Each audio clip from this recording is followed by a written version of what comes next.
Yes! I just ended my school broadcast fucking 2 seconds ago. I don't care, bro. I don't care about all that, bro.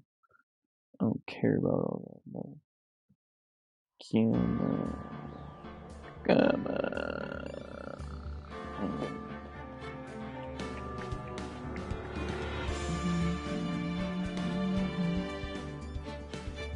I know that's not the actual title. I know that's not the actual title. Hold up, let me go to my page.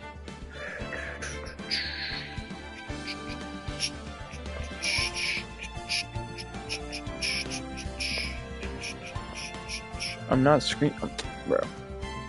This freaking dude. They be bugging on me, bro. Like, it's like, why do I have to manually update the stream, bro? This stupid ass goddamn game, bro.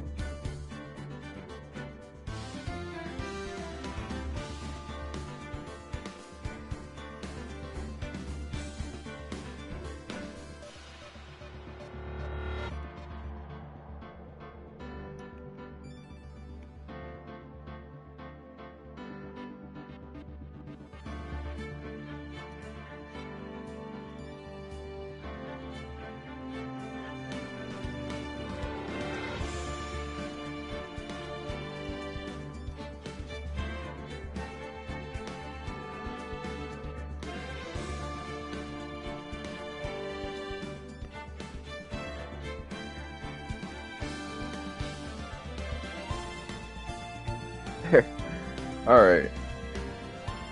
I changed it all. Jesus Christ. I don't know why it didn't change for me. Whatever. I stopped basically just like in the middle of the dude. Is this loud for y'all or is it just me? It's probably just me, honestly. Okay. Yeah, I literally stopped in the middle of asking stuff. I know what maybe 2 of the machines here do. Only 2 of them? There must be a dozen! Like I said, Bombina, me and the machines, well, I like them about as much as I like stewed cauliflower with my steaks. The easiest ones to understand are these here security cameras. Those are the ones that Officer Meekins... Oh, those are the ones that Officer Meekins mentioned. If nothing happens, the tapes are automatically erased every few hours. And Officer Meekins and Detective Goodman, are they on one of those tapes? I reckon they might be. You're the security guard and you reckon? One more thing. When you go into the evidence room, you need an ID card. That's the card reader by the door. The card reader leaves a record of every ID card that passes through.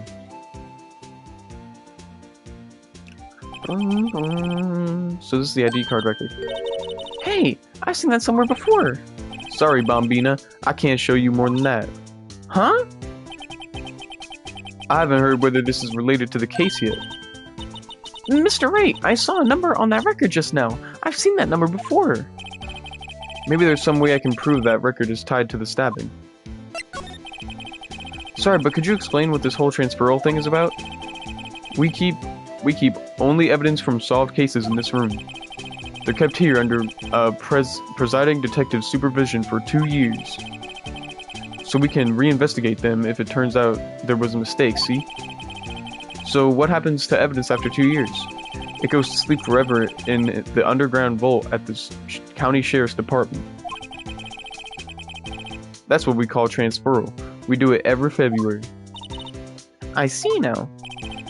Transferal is like a funeral for old cases. 2 years after a case is solved, it's closed forever. Dead. Never to be reopened again. Never to be reinvestigated. And that happened to SL9 2 days ago. Okay. See this? This is the victim's ID card.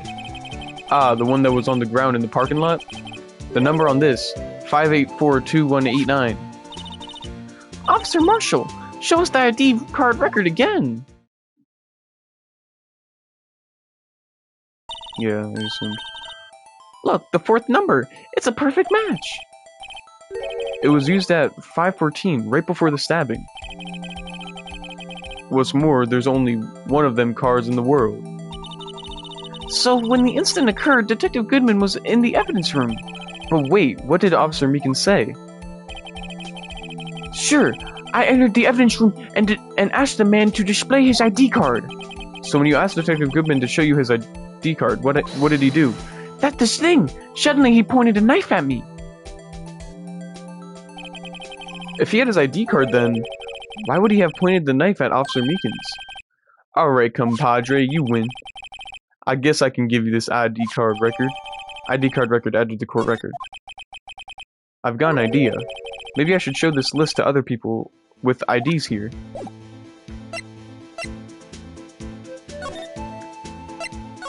Let's go into the evidence room first, baby. He's my favorite voice. I love doing that voice. Evidence room, sector 3. It's quiet. The investigation must be over here. So this is the evidence room? It really is kind of like a graveyard. Graveyards are supposed to have grass and trees. This is more like a morgue. Nice try, Mr. 8. You can't scare me. Whoa!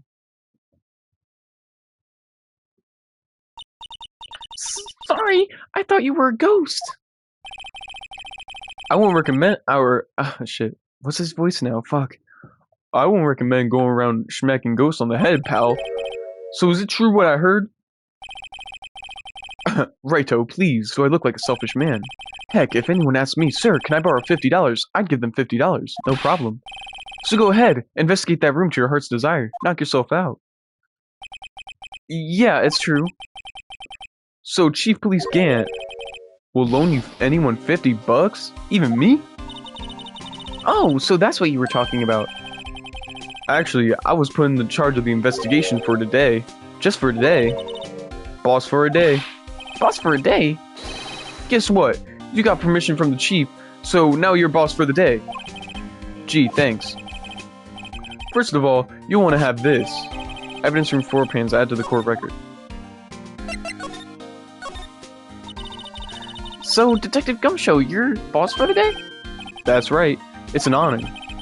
After all, the murder took place right here, in the police department. But if you're the boss, why are you all alone? Where are your underlings? They're using yesterday's findings to prepare for tomorrow's trial. In other words, you got kicked out of the investigation again. I'm adamant though. I'm gonna take control and put this case to rest. In my own evidence locker, pal. You have a locker in here too, Detective Gumshoe?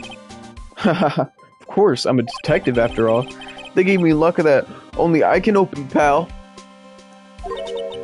Only you can open?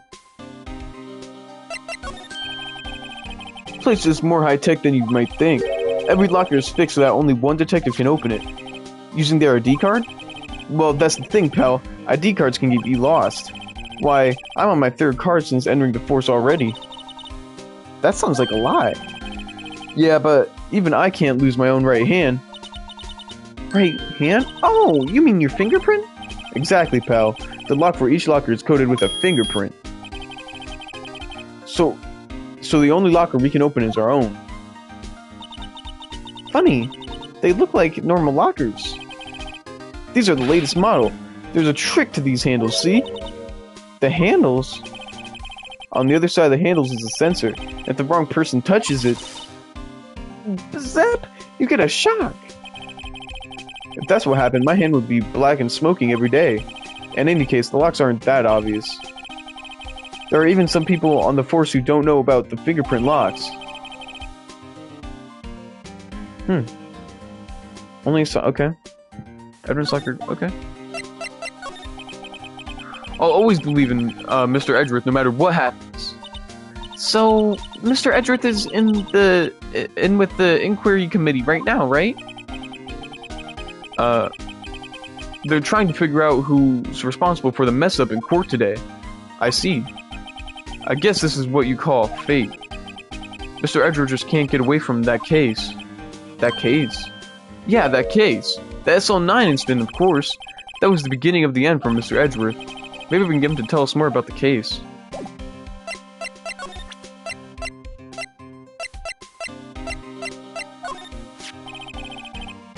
Detective Goodman's note and that written blade on the switch. Oh, yeah.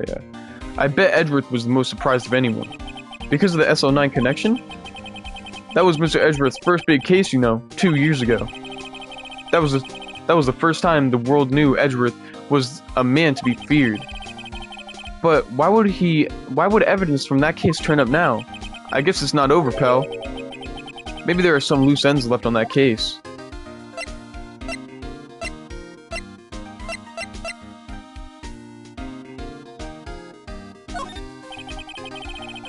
Let me just say one thing, speaking as a detective. If I see a piece of evidence I know nothing about, I say nothing. That's fine.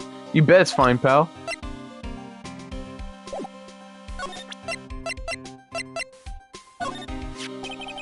Could you take a look at this? This is the ID card record of the people who came in here on the day of the stabbing. I heard the rumors. So it was Goodman who came here at the time of the murder. Whoa! What is it? The second number. That's not your ID number, is it, Detective Gumshoe? Mr. Edgeworth. What? The second number on this list belongs to Mr. Edgeworth. What? Updated to the court record. Why would Edgeworth have come to the evidence room?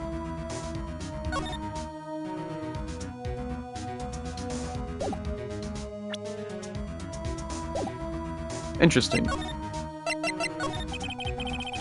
No, that was a bloody violent case. Violent? So it was a murder?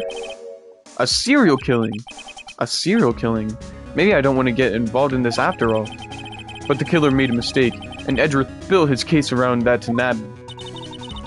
And this was 2 years ago?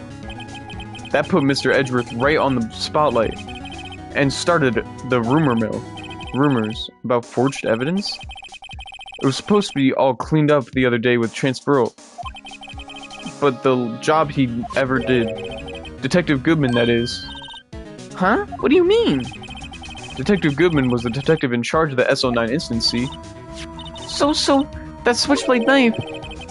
The victim took the knife out of the evidence locker himself?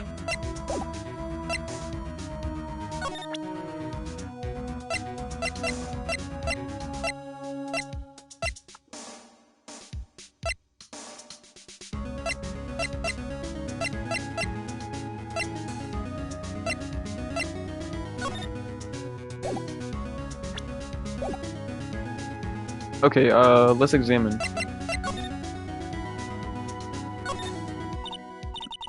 Wow, look at this big pile of junk in the corner. That looks like a car door. There's a pair of handcuffs attached to the frame. Maybe the guy they caught was in some sort of escape artist and got away. Hey, that's one of those human profiles, for range testing. He's been shot square in the forehead. Better him than us. I actually also... I mean, shit, bro. Oops. Wrong one. I mean, we got a spray.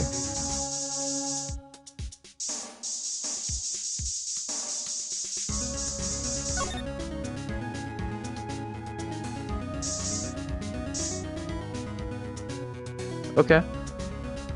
So someone was definitely stabbed here. That must have been one massive pool of blood. Never seen anything like it. I'm not a professional. What's your opinion, detective? Pale blue blood. Maybe Detective Goodman was actually an alien? This proves that something really happened in front of this locker. I'll make a note of it on the floor plans. Hey, if you don't want my opinion, then you shouldn't have asked. Any more? Oh shit. There's a fucking bloodstain right here. I knew it! This is someone's right handprint. What? What's the matter, detective? This locker. It's mine. It's yours? Please. You have to help me. When they come to take me away. Promise you'll testify that I wouldn't harm a fly. You'll do that for me, won't you, pals? This is an important clue. I'll jot it down on the floor plans. I'm counting on you guys. Believe me, you can't trust the police. What? But you're a detective. Okay. I don't think there's... I mean, shit.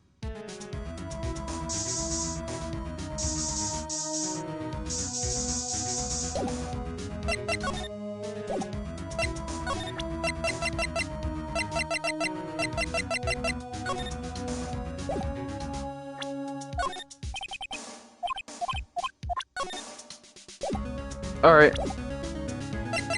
Let's go somewhere else. You know we're all about that action, baby.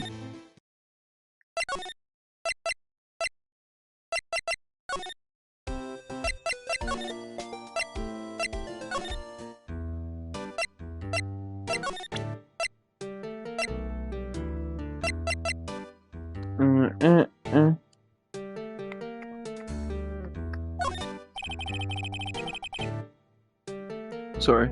Officer Meekins, could you take a look at this? I'm sorry, sir. I'm really sorry, but I have no idea what that is. Maybe you should ask Mr. Edgeworth, sir? He's passing the buck, mister, right? Takes a special kind of man to pass the buck to Edgeworth. Where is Edgeworth? Where the fuck is Edgeworth? What do you want me to do, bruh?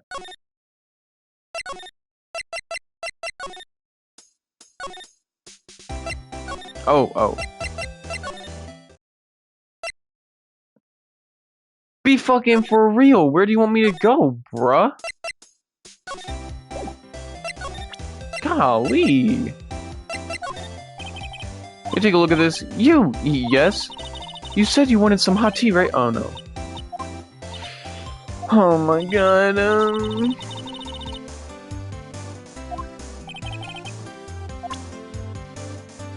I'm literally about to end it all, y'all. Like, I'm about to grind up some weed real quick, because this shit deserves, like, all the weed I can handle, bro. This is what I'm talking about when I say I'm lost in this bitch. In this biatch. Let me take a look at the... Yup. Where the Guys, I'm gonna cry. I'm gonna fucking cry, dude. Where the fuck is Edgeworth, bro? Actually, I might just be bugging.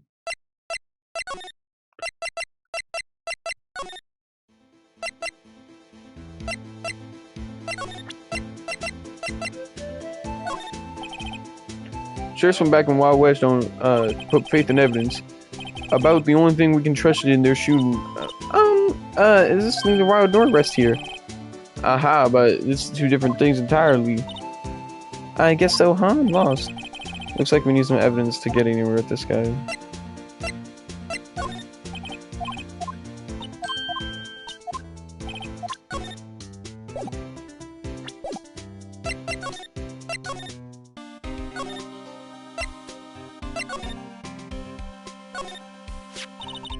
Someone left a glove here, but only one. Detective Gumshoe, maybe? There you go, pal. Making me out to be some kind of absent-minded detective. That's evidence from the case, you know. You mean SO9? It does have a tag on it.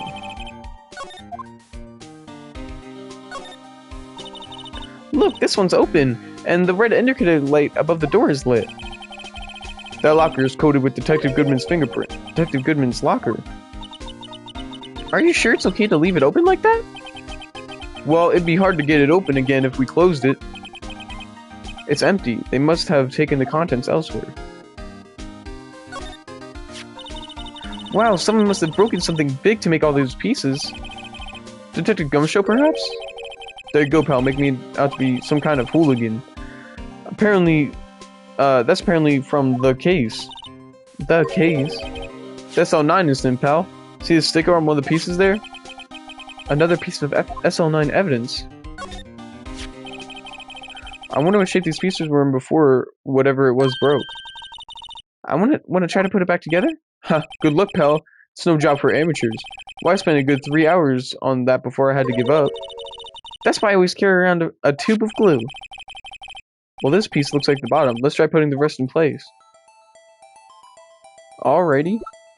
This is fun.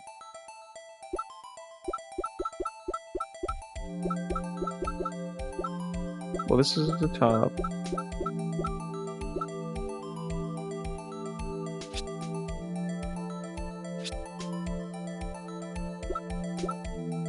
Okay.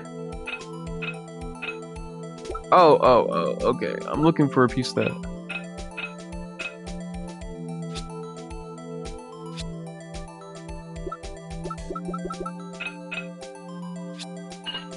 Okay.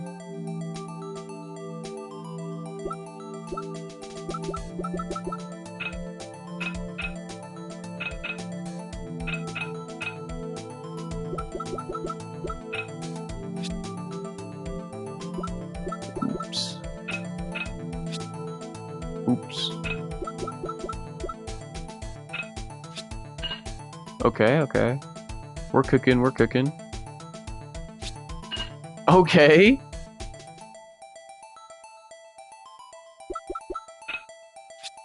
Okay.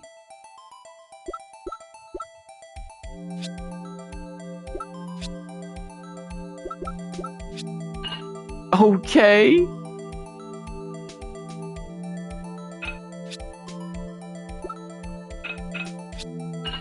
Okay. Oh my god, bro. What the heck? This is easy as hell.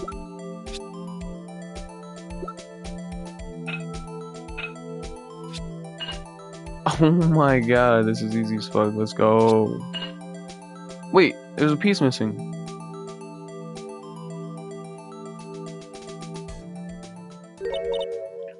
Huh? Well, I think we did it, but some of the pieces are missing. Yeah, I got that far in 2 minutes myself. The problem is finishing it. Where are some of the pieces? Were some of the pieces stolen? I bet they were missing to begin with. Still, it doesn't look like the most stable kind of jar. What kind? I kind of understand how it got broken. Unstable jar added to the core record.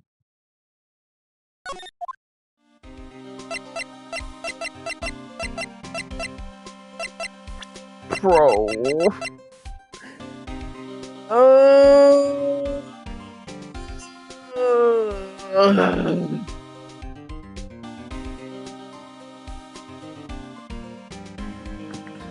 Where's the freaking? Oh, there it is. I gotta grind up some. Buh.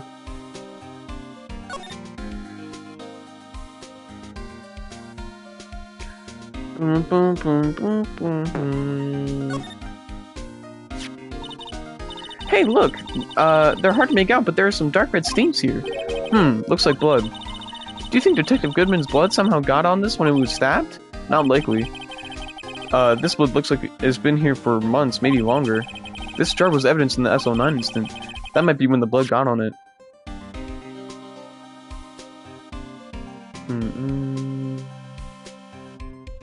Oh my god, it's hollow. Huh? This thing doesn't have a bottom. That's weird. I wonder which side is up. Better yet, what's the purpose of a bottomless jar? At least it doesn't collect dust inside, right? What? It'll still probably collect dust. What? That's weird as hell, though. It actually kind of surprised me when I looked at it.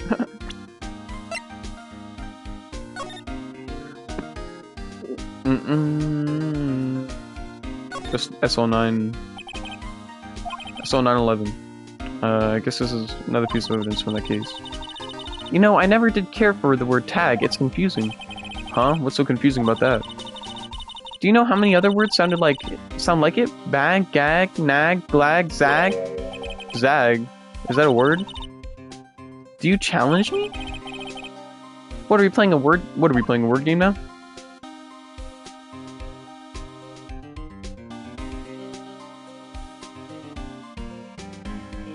Alrighty.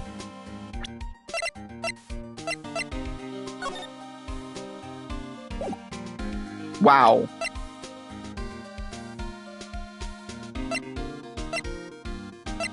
Okay.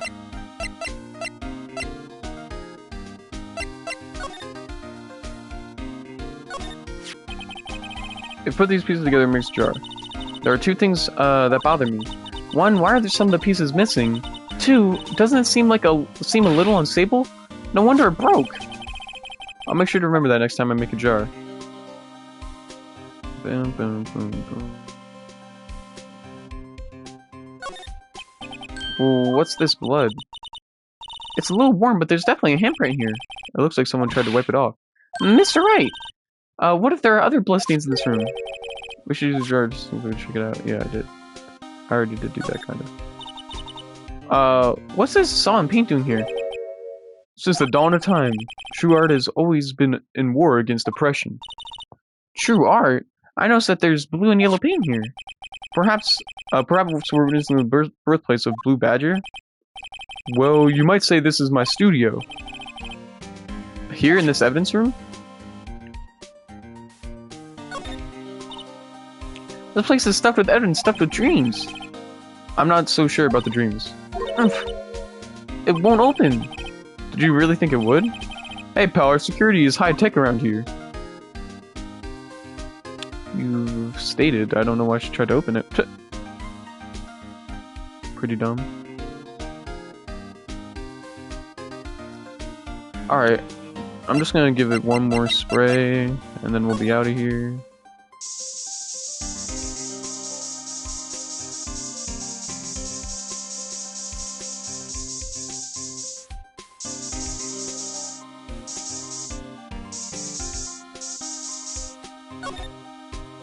Yeah, we're out of here.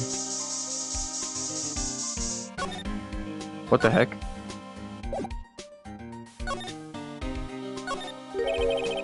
There's something sticking out of here. Looks like a shirt. I guess it must be evidence for some case. I wonder if Detective Gumshoe put this here. There you go, pal. Make me out to be some kind of slob. I'm not responsible for the evidence here. That said, I bet that evidence locker was opened recently. How do you know? If you leave things to hang out like that, the evidence gets dirty or ripped. Guard checks on this kind of stuff and notifies the detective responsible. How many times I've had him breathing down my neck about some silly evidence. Sounds like Detective Gumshoe leaves evidence hanging out a lot too. I bet he doesn't tuck it in his shirt under that trench coat either. If you're gonna talk behind someone's back, don't do it right in front of them, pal.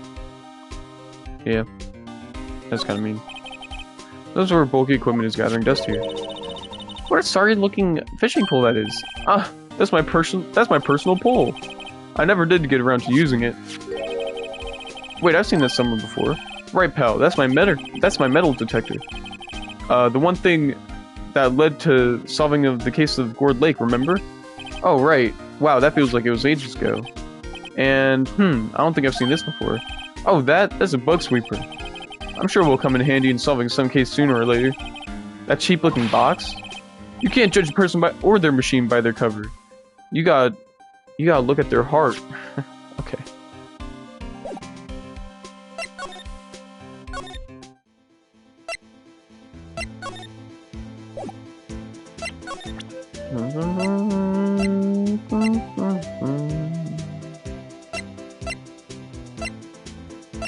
Dun, dun, dun.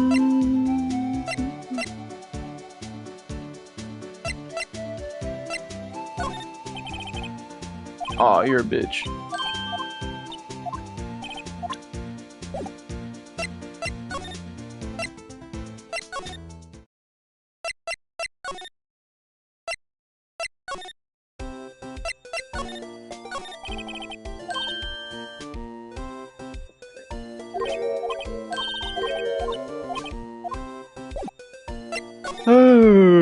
We got all the same, we got all the same, we got all the same.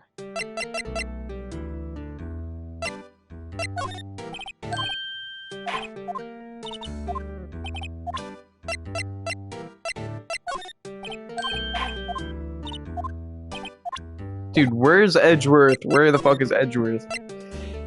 Bro is definitely hiding right now, bro. Dude, look at him, bro. He's literally fucking hiding, bro.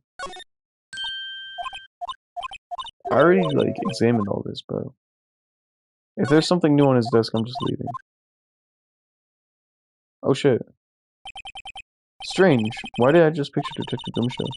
Maybe I'll take that name and plaque as a souvenir. No.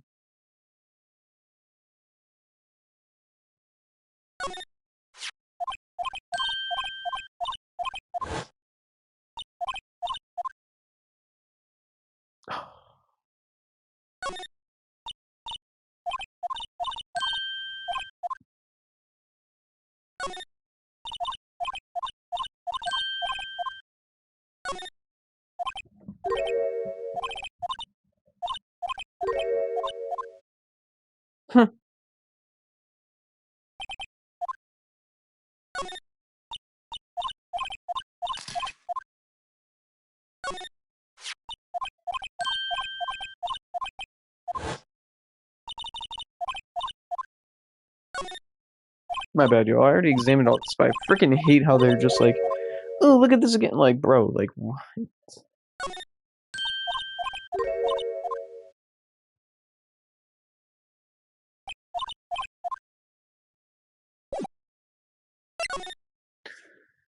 Yeah, I'm literally about to end it all.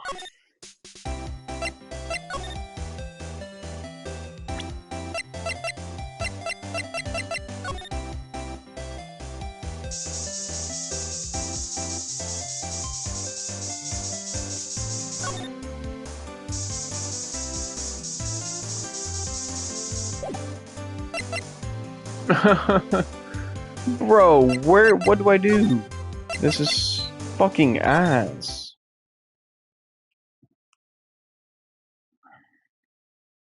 What even am I doing right now?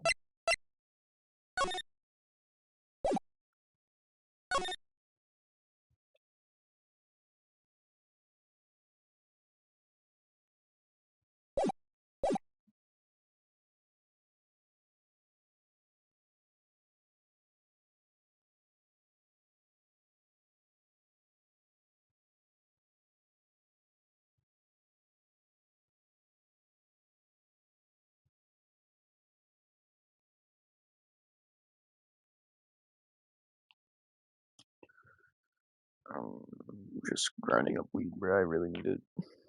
I need to pack my boat.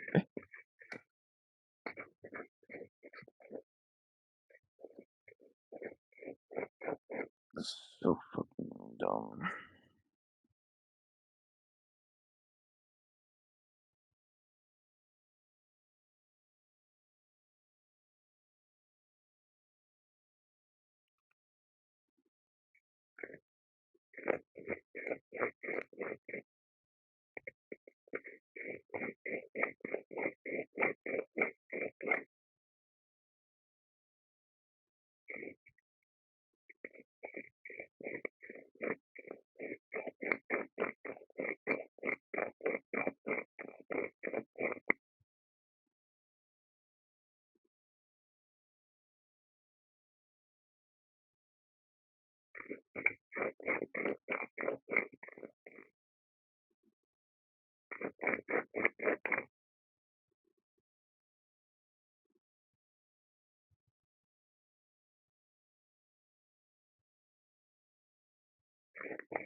Let me just say one thing speaking of that.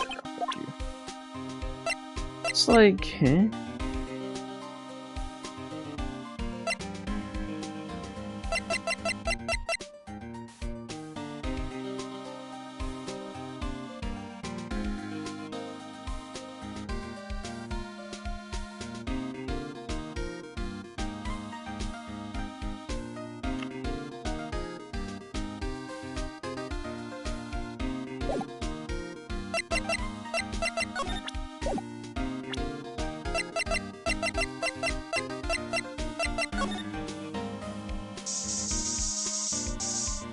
You motherfucker. I sprayed this shit before, bro. What? You motherfucker. Why am I getting a reaction here? There's no reason for the murderer to touch this spot if he fled out the door. This just might be something significant. Hey, that's some pretty amazing stuff you got there, pal. What, this? It's called luminol testing fluid. Where'd you get your hands on that? Huh? I'd like some too. I'll just borrow 50 bucks from the chief. Where do you get this, Emma? I always buy by mail order. Well, I'd better jot this down on the floor plans. Hey, pal, look at the time. Was there something you needed to go do? It's just that Mr. Edgeworth's inquiring committee should be letting out soon. I'm going to give them my report for the day. It might help, you know? Report? You mean the note written on the back of that flyer? The one that says nothing but no problems? Hey, it's Edgeworth we're talking about. I'm sure he can use a report like this. I believe in him. Who needs enemies when you've got friends like Detective Gumshoe? I'm off, pal. Later. I should probably see what Edgeworth has to say, too. Yes, thank God, bro. Holy crap.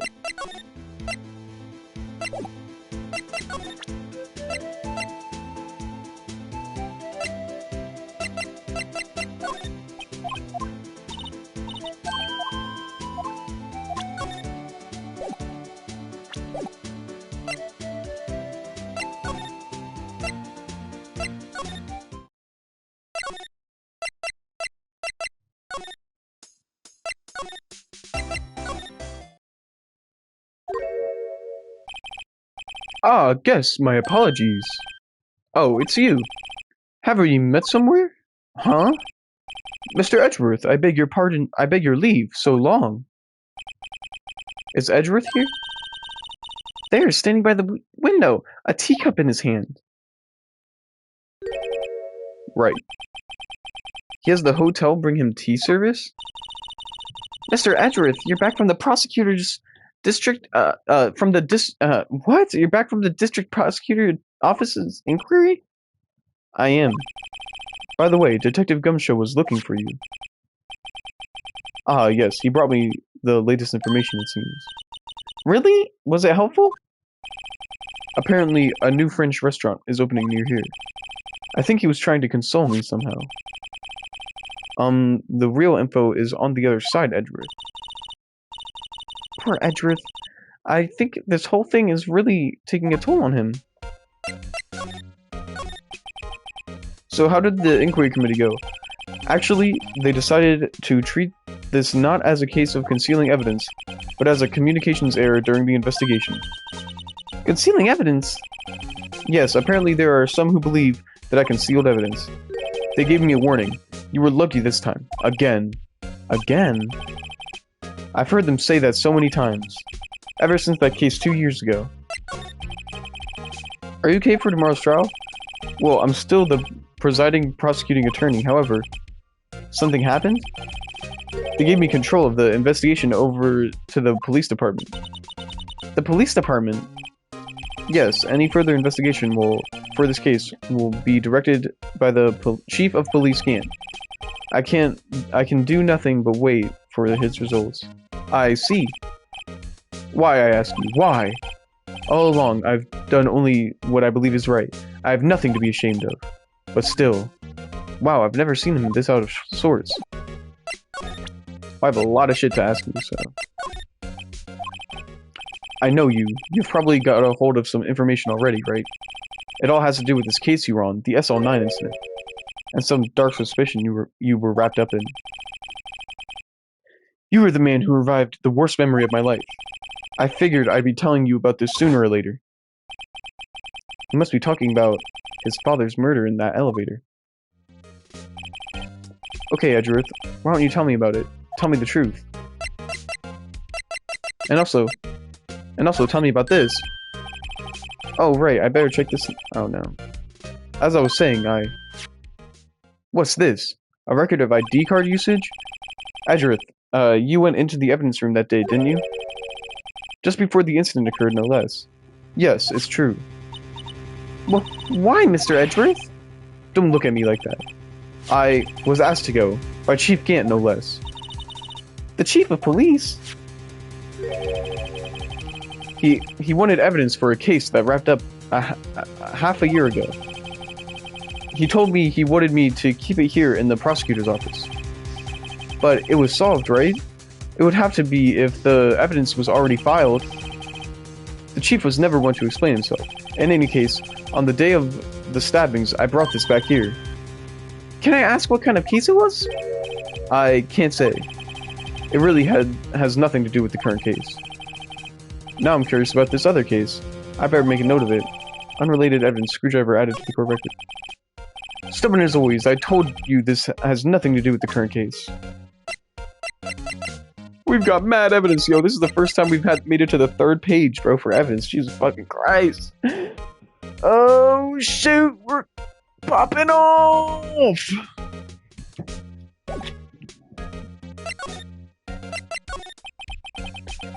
The SL9 incident was a heinous serial killing case. The head of the investigation was Deputy Chief of Police at the time, Damon Gann. That Dracula Coot was involved in the case 2 years ago then. He was the top officer and was my first time working with him. I was nervous. Wow, you get nervous too, Mr. Edgeworth? What I want to know is why the Deputy Chief of Police was on the investigation. In truth, I used slightly more extreme methods than normal. We were dealing with a vicious murderer. If I let him go, the blood would be on my hands. We won our guilty verdict, and the killer was executed. Wait, you didn't... Of course not. I didn't touch the evidence. Yes, I will do anything in my power to win a trial. However, I do have a code, and I follow it faithfully. By the way, Emma, the chief prosecutor wanted to know something.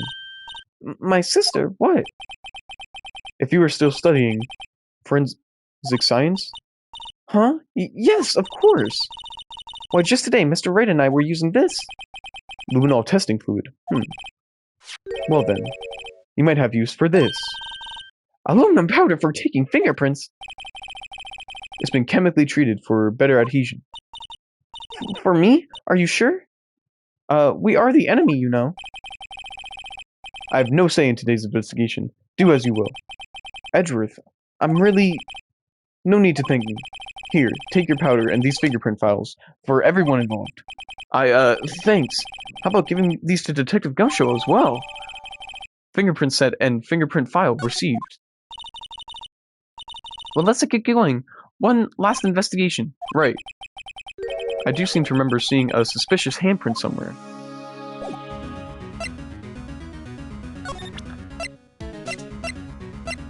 I mean, shit, we got our things, bro. Let's leave.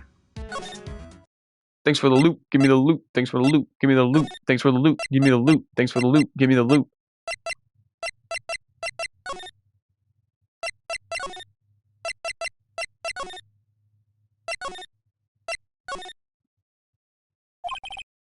Our investigation turned up a suspicious handprint. Yes, sir. Here, in this blood on the detective's evidence locker. Let's use the secret weapon we just borrowed. Right, let's get started. First, choose a finger. A finger? Each finger leaves behind a slightly different, imprint. So let's choose the finger that will have left behind the clearest print. I can't really tell the difference at a glance. Quit procrastinating and choose a finger. Okay, well this finger looks pretty solid. Okay, now it's time to check for prints. Let me show you how it's done. Emma's starting to get that sparkle in her eyes.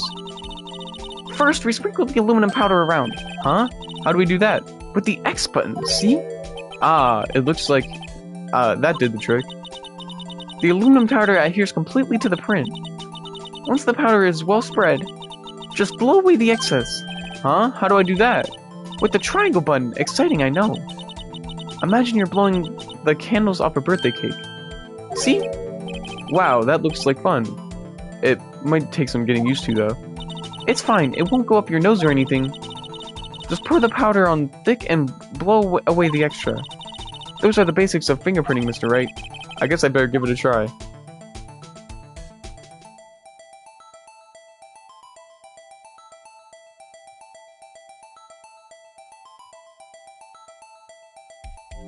Blow, motherfucker! Blow! Blow! Blow!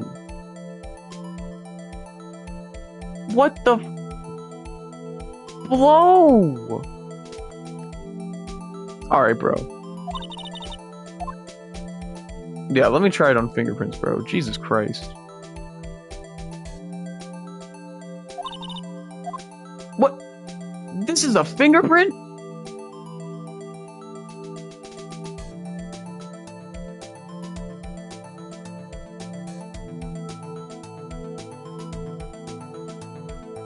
Okay, understandable, actually. Aha! You did it! You found one! But this looks like nothing. This looks nothing like a fingerprint. Now that you mention, I guess it doesn't. What does it mean? I think it means we're out of luck. Out of luck? The person who left this fingerprint must have worn gloves. Oh. Don't tell me we've been wasting our time here. Hey, calm down. That's just the way it goes sometimes with scientific investigations. But it does seem a shame. While we're at it, why don't we look for other prints? Other prints? Looking at that locker door again closely. Oh. It seems like there are fingerprints outside the bloody handprint as well. Let's see if we can find a clear print. Fingerprints outside the blood. This? Oh my god, oh my god, oh my god, oh my god, oh my god, oh my god, oh my god, oh my god. We got that cocaine out, cocaine out, cocaine out.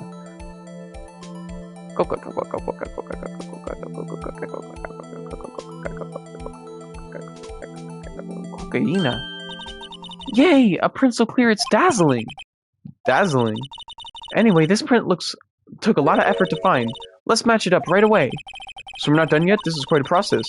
Well, there's no point in finding a fingerprint and not knowing who the owner is, right? I guess she's right. Yep. Look at the fingerprint data we got from Mr. Edgeworth. And point out the person you think left these prints. Huh? How am I supposed to know who it was? I can make a pretty good guess. The bloody handprint and the fingerprints are in different places, right? That means that the prints probably don't have anything to do with our case. So those fingerprints would most likely find who on this evidence locker. Oh yeah, we'd probably find. Let's compare them.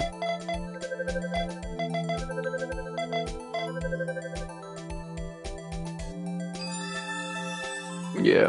Okay. Makes sense. Ah. So these fingerprints belong to Detective Gumshoe. Something wrong, Mr. Wright? You gave me this so what look. I guess that's probably because I was thinking so what. Okay, we came up with nothing this time, but there's always next time. Sometimes you hit, sometimes you miss. You gotta roll with the punches, Mr. Wright. Thanks for the sympathy. Wait, if I remember correctly, there was one other handprint in this. Oh yeah. This is where we found that luminal fluid reaction. Right, there was a handprint here. Okay, wanna try using this? There go Horizon's working again. Check for prints, baby. Let's check for print. I have to warn you about something first. What? The area with the blood was wiped away, right? You only end up finding it because of chemical means. Any prints that are in that area will have been wiped away too? Oh, right. So that means no prints? Would you say the probability of your hypothesis is high? Don't ask me. Anyway, we must try to find prints that weren't wiped away. Prints other than ones left by a bloody hand.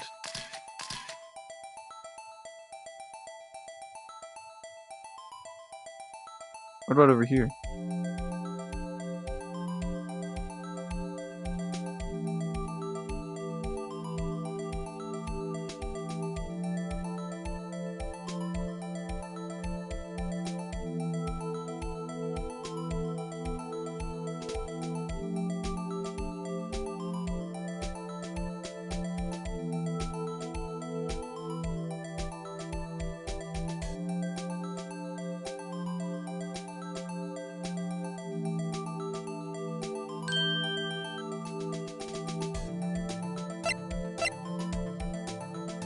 Compared to Gant, fuck it.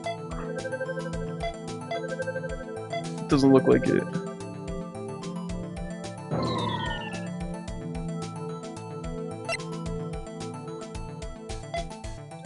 We know he was in here. Nah, not him either. Okay, well we know he was in here too.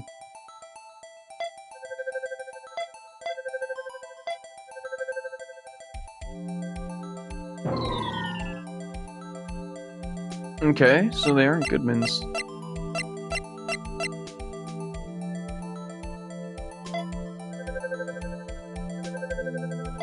Can I look at the print and actually tell who it is? Like on some GTA shit, just fucking... Jake Marshall. It's Jake Marshall's. I can look at the print, by the way. Why didn't I do that to begin with? Hey, these fingerprints, they... Whose Whose are they? Whose? Is it someone I know? It's Officer Marshall. Huh? Officer Jake Marshall? Marshall's fingerprints added to the court record. That's gotta be a coincidence. He's not involved in the crime. Emma. This is decidedly different from Detective Gumshow's prints. Luminal reaction. The blood and fingerprints are in the same place. Oh. So you have Jake Marshall's fingerprints.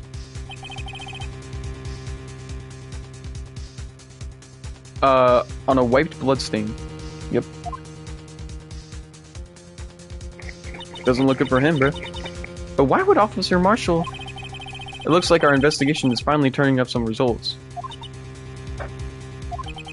I guess this is what you'd call decisive evidence.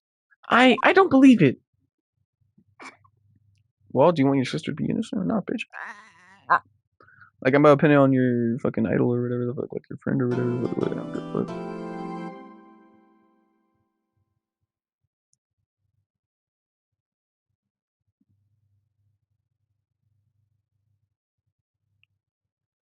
Dude, been on this game for fucking 51 minutes, barely fucking did. Okay, bro, let's just peek real quick. I mean, shit. Yep. Hit a bowl, and then we're gonna be off.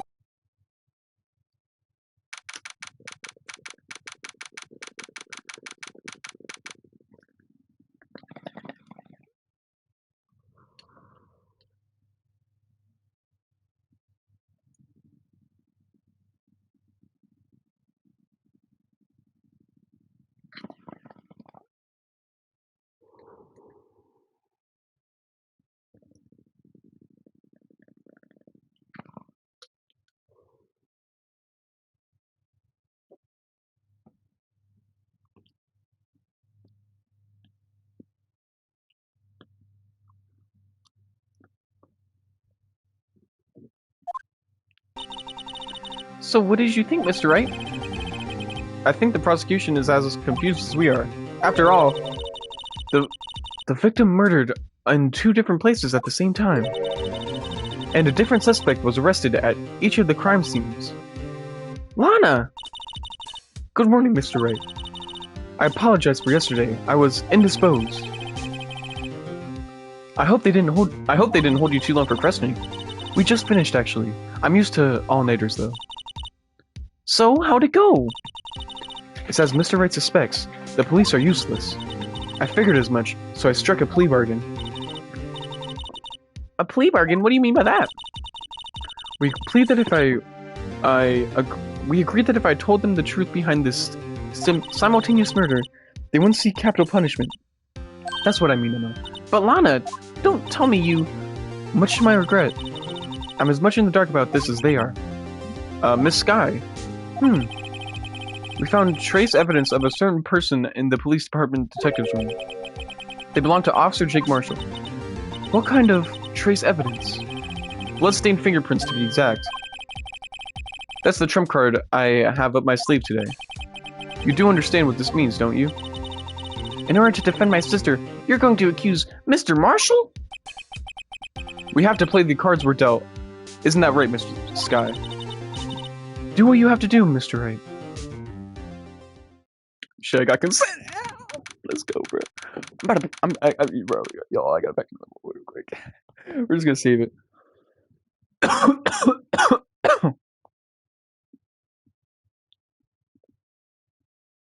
For after court. Yeah, after court, we're ripping up and playing more. More things. More things. More.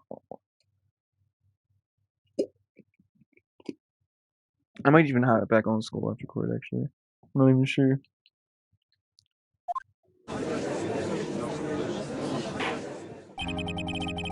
Court is now in session for the trial of Miss Lana Skye. The defense is ready, Your Honor. The prosecution is... I'm afraid you'll have to clarify. It takes 30 minutes by car to reach the police department from the prosecutor's office. Yet the victim, Bruce Goodman, was slain at both places at the same time. But that's not physically possible, is it?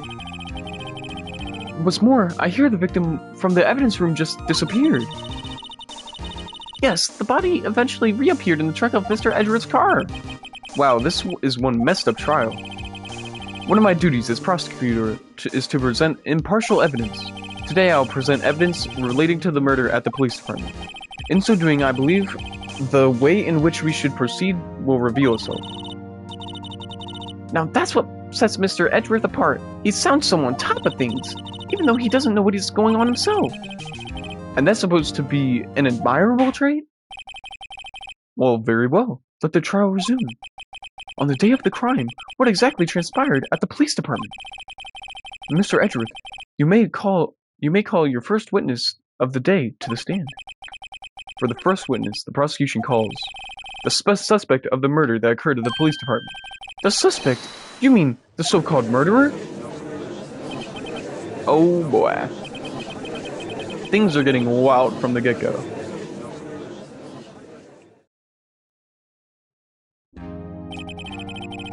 Will the witness please state his name and occupation? Yes, sure. I'm Officer Mike Meekin, sure. My occupation is, that would be murderer, sure. So you're telling us that you're a professional killer? Sure, it was me, sure. I'm the one who did it. I'll never kill anyone again, sure. You've got to believe me, sure. Actually, we'd like to hear... Sure. What you would call part of the younger generation, sure. A person whose actions adults can't possibly comprehend. Please, Mr. Edgeworth, sir. Help me, sir. Mr. Officer Meekins. Yes, sure. Give us your report of the crime. Consider that in order. Yes, sure, as you wish. After all, I am part of the generation that must be told what to do, sure. You can't fault him for a lack of enthusiasm.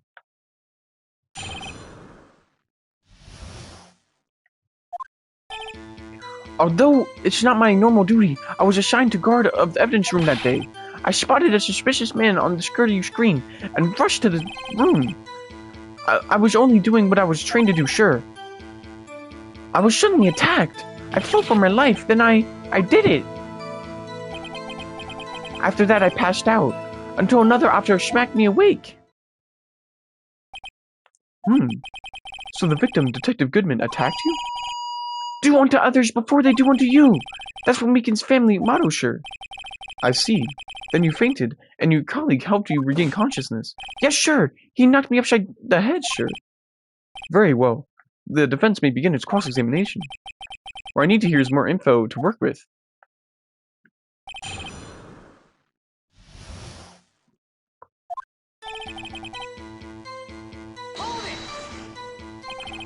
Mr. Meekins, you work in the General Affairs Department, do you not? Yes, sure.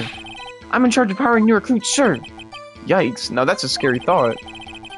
Evidence transferal was taking place on the day of the crime, which meant many officers were given special tasks not orally performed. I was in charge of guarding the Blue Badger, sure. The Blue Badger? Yes, sure, the lovely police mascot created by Chief Detective, sure. I was to ensure it wasn't broken during any transferal process. And that was my sole mission for the day, sure.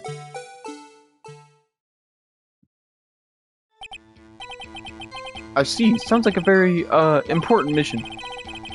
After the award ceremony finished that day, there were so many people running around that I relocated the Blue Badger to the evidence room. Oh, so that's why you went to the evidence room. Tell us, what did you see when you got there?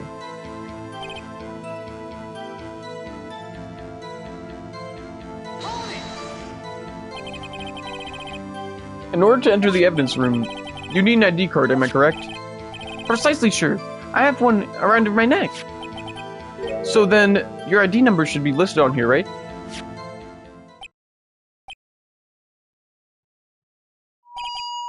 There it is, I found it! It's the one right there! Could you please read the number? Yes, sure. It's 498, okay, yeah, that one. I see, huh? But the number... It's shown as being used twice. Please explain, witness. It's no real mystery, sir. The first time was when I relocated the Blue Badger to the evidence room, and the second time is when I went to go get him after everything settled down. I see, so it was during the second time one? Yes, sure. That was when I spotted the man on the security screen. Alright. I was only doing what I was trained to do, sure, then I was suddenly attacked. I just want to check this out again.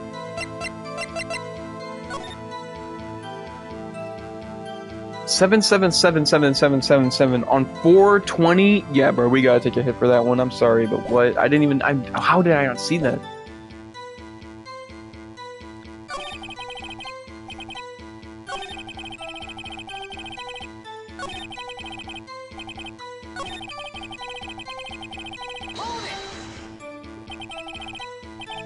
So, Tech, can you please tell us exactly what happened to you?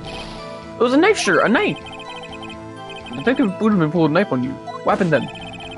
Well, with me charging in on him like that, he looked as surprised as I was. You aren't exactly the kind of person someone would want to run into. That's when I reacted, sure. I swung my long arms like an octopus, struggling to detain him. That's how I got this gash on my hand. Maybe if you just kept your cool, your hand wouldn't be... When I saw the blood trickling down my arm, I panicked. I grabbed the man by his collar. How? What exactly do you mean when you say did it? I know I don't look the type, but I'm really into Kung Fu films, sure. The man let his guard down for an instant, so I snatched his knife from him. You took his knife. I spun him around and performed a disarming maneuver. I made sure to close my eyes like a man. I see, he must have been desperate. Next thing I knew, his white coat was drenched in a sea of blood, and then next thing I knew... Yes? He punched me right in my face, sure.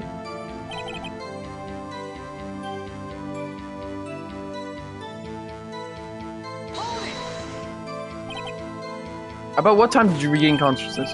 No offense, sure, but how am I supposed to know that? I was unconscious. Oh, right. According to the report from the officer, woke up the witness, it was about 5:30. Hit me right in the head, too. I woke up crying tears of pain.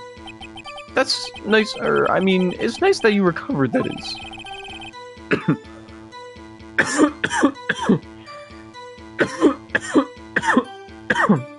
When I came around, though, I made sure to finish my mission, sure. Your mission? Yeah, sure, the Blue Badger, sure. I returned him to the entrance before things got out of hand. Well, we can all rest easy now. I believe now we have a fairly accurate picture of what happened. Yes, Your Honor. Only one thing remains unclear.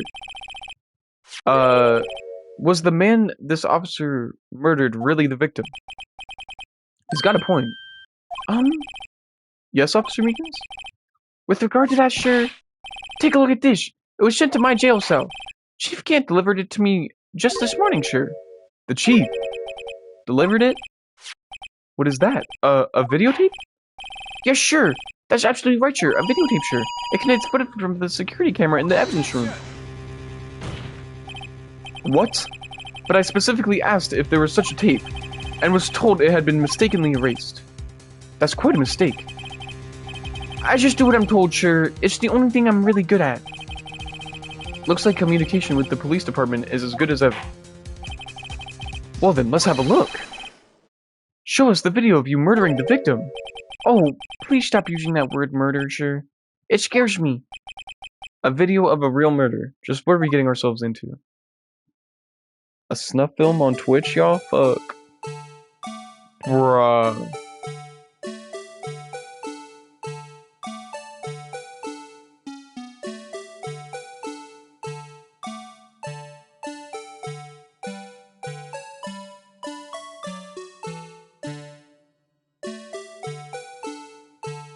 Dude, this thing is so fucking creepy.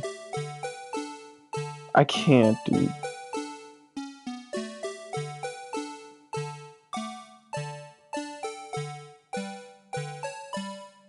Why was this guy suspicious to you, though? He had an ID card.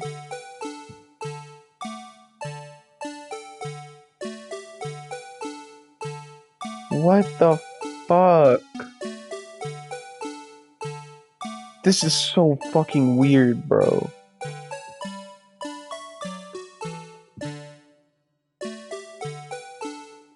What the fuck?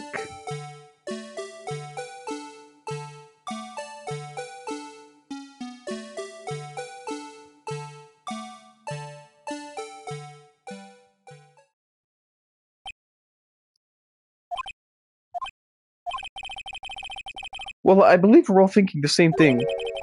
How can we deal with these unsettling feelings stirred within us? What the hell was that wriggling piece of plywood? Sure, that was the pride and joy of the entire Criminal Affairs Department, sure. It's the Blue Badger, sure. Why am I not surprised this isn't going smoothly? Security videotape added to court record. Dude, that was fucking weird. Videotape seems to prove that the witness did indeed encounter someone. The evidence room and sort of, actively did it place. Your Honor, instead of relying on clearly incomplete footage, the witness's testimony will suffice. Is that alright with you, Officer Meekins? Yes, sure, as you wish, sure.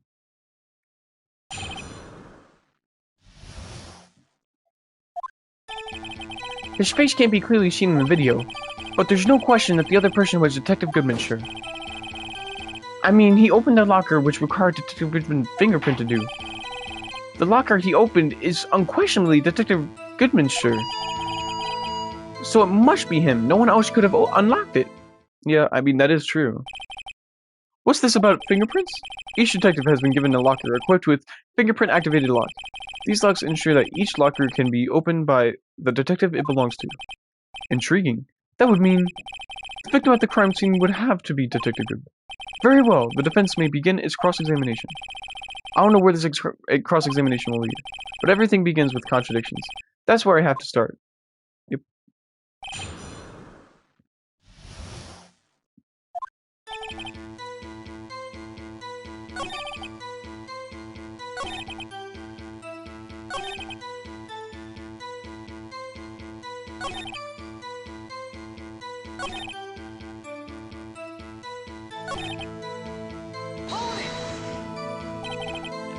About these lockers, no, sure. I myself tried different other methods in the past.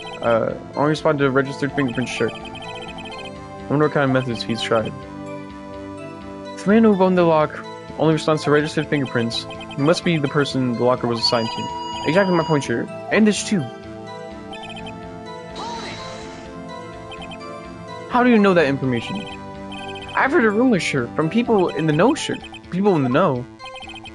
The workers in the department cafeteria, sure, they keep me informed. I also know into my romantic troubles, sure. For the record, the open locker did indeed belong to Detective Goodman. I verified this information through more reliable source. So the victim opened the locker with his own fingerprint.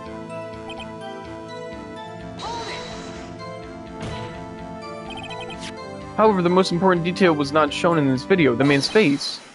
Sure. If I may say something, sir. Please do. After all, you are the one being examined. I don't understand why the man's face is so important in the case, sir. I mean, it was his hand that opened the fingerprint lock. And it was his hand and it was his hand that tried to thrust his knife into my body, sir.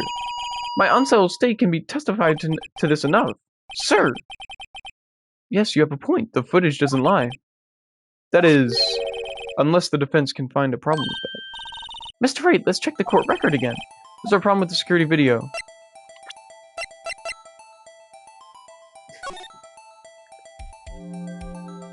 Oh, thank God it's muted. Oh, it's actually goated.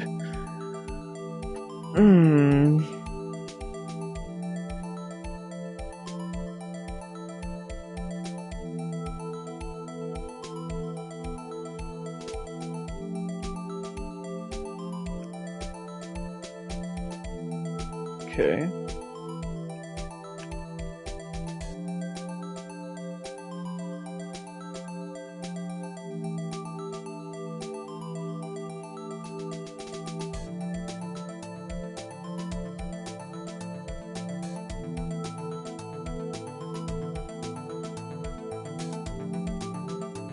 Oh my God, I can't.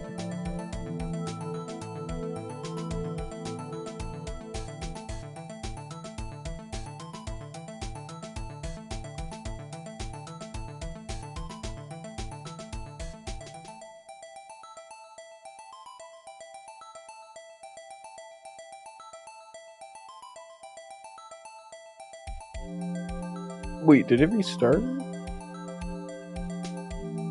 Oh, nah. Oh, nah. Yeah. Like... It's honestly kind of funny. Yeah, of course there's a problem.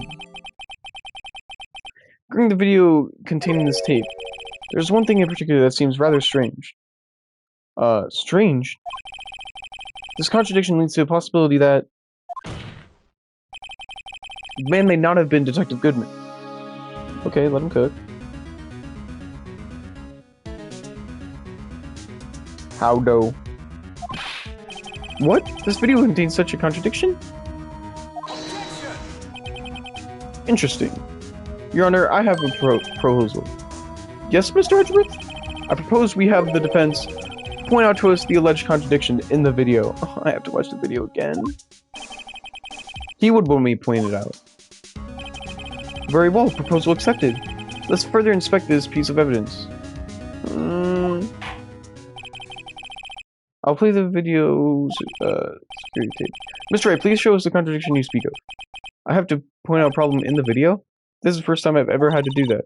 You can do it, Mr. Wright. I set up so you can fast forward, rewind, or pause to the video. Okay. Just take a good look and be sure to point out the right thing.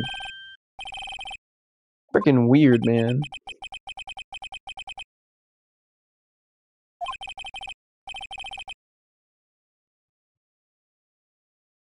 Oh. May not be Detective Goodman. Wait.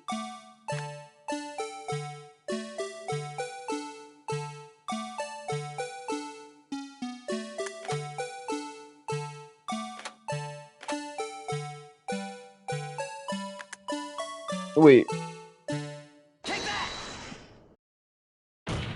Did I cook? The thing strange about this video has got to be this. Yes, that is strange. Something certainly seems unnatural about that. What could it mean? Sorry to interrupt, Mr. Wright, but you seem to have forgotten the point of this exercise. The point we're looking for is one thing and one thing only. Something that in case may not be Detective Goodman. Oh yeah. Whew. Oh, what the heck? I'll place him under arrest, sure. Rats. Oh man. Do it again. Do it again. Do it again. Do it again. What's up, bro? Oh, sorry. Oh, you took your time? Okay, well, let's do this shit again. Dude, this is the scariest video, or not scary, but like, this shit is like so unnerving. Like, this shit is actually so unnerving. I kind of want to like, play the video in silence for you. Like, just me not saying anything. Like, not fast forwarding or anything. But you'd probably just like, get unnerved. Like, it's so weird. Look at this shit. Dude, this shit is so weird.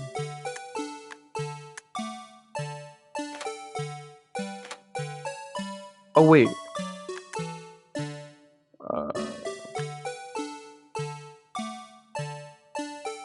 Oh, okay.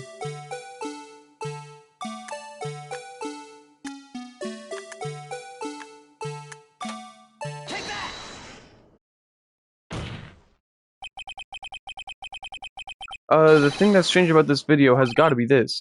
Officer Meekins. Sure, do you mean me, sure? As I understand it, the locker apparatus works like this. When you grab a handle, a sensor reads your fingerprint. It's a match. The light turns on, and the lock is released. According to my very limited experience, that's the way I understand it, sure. Why is the music... If so, then something is seriously wrong with this picture. Oh, okay. It's probably because I'm gonna go back. Dude.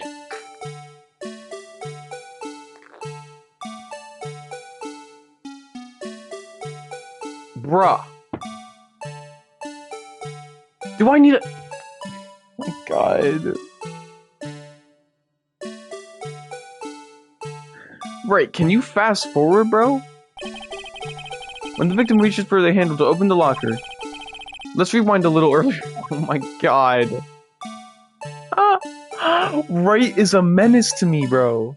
Why do I have to look at this fucking blue badger so much? Oh my god, dude. Here, notice the light? Yeah, I did notice the light. What's this? It's already lit. It's lit. Precisely my point, Your Honor. The locker was already open before the victim grabbed the handle. Golly! I wish I just did the zesty shit. Order! What is the meaning of this? It's very simple, Your Honor. The locker was opened on the day of the crime. But the locker locks are controlled by an electronic system. When a door is shut, a sensor is triggered. And the locker is automatically locked. Oh, I know. It must have been broken down. Of course, I'm not an expert on this. That's not likely, Your Honor. The sensor would detect and report any, I don't know. Oh well. It just goes to show novices should keep their mouths shut. So then, Mr. Wright, do you have an explanation? Me, Your Honor? Yes, why wasn't the locker locked? Me, Your Honor? Yeah, well, you see, this isn't exactly my field. What do you think, Ms. Scientific Investigator? Huh? Oh, something like that jammed the system sensor? Something jammed the system sensor? Say. There's something else that seems out of place in this video. Oh, yeah, I thought so too. There's gotta be another... Oh my god. Wait, I did cook. The locker was unlocked, Mr. Wright. Okay, yeah. Say less. Motherfucker, what?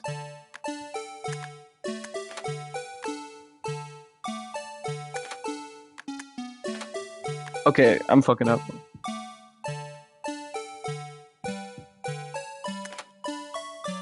Cooked.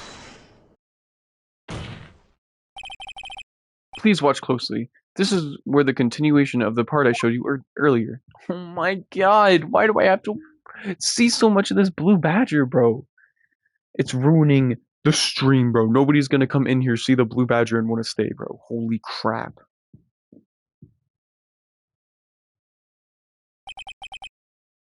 What's this? Something white fell out of the locker. But sir, it's been my experience that things fall when doors are opened. I often fall out and roll. What the fuck, bro? We can't be sure that item was completely inside the locker to begin with. What do you mean? The sensor that triggers the lock when the door is shut. What if something was inserted, say, between the sensor and the door? Inserted?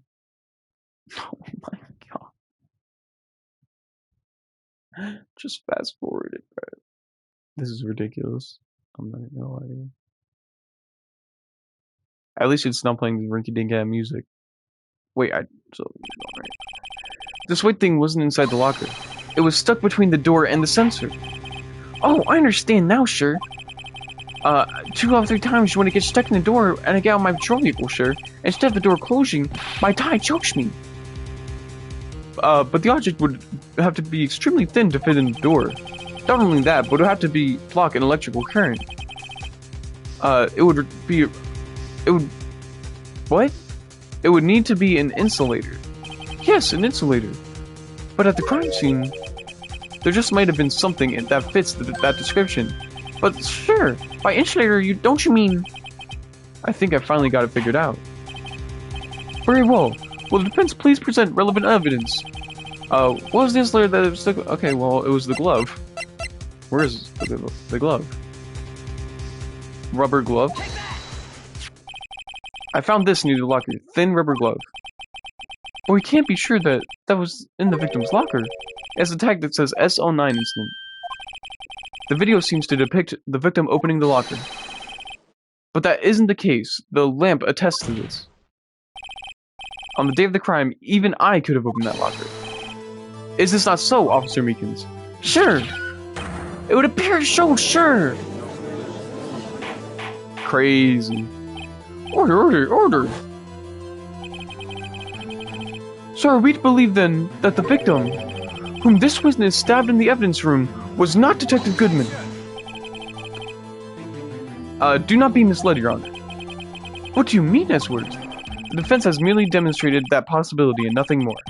The victim in the video was indeed Bruce Goodman. The prosecution will offer one more testimony to prove this. What?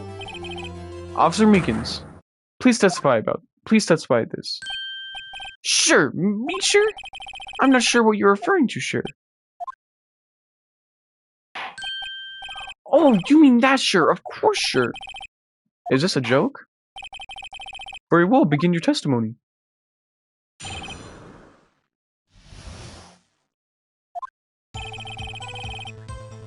There's one other thing that proves the man was Detective Goodmanshire.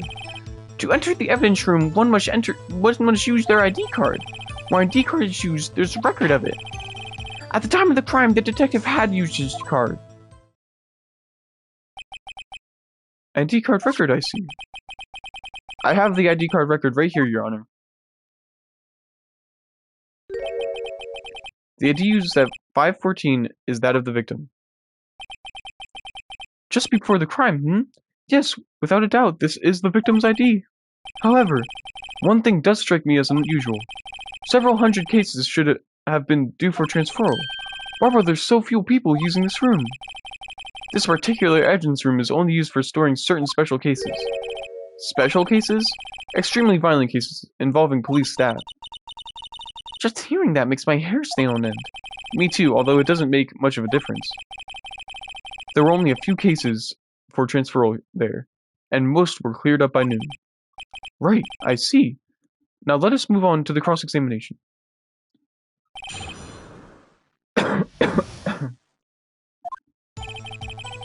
There's one other thing that proves the man was Detective Goodmanshire.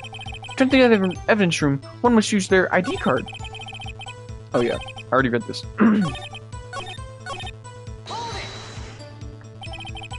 So unlike your earlier testimony, you believe this is rock solid, do you? Yes, sure. Solid as stone sure. If my hand wasn't wrapped in bandages, I'd have given the V for victory sign, sure. Couldn't he just use his right hand for that?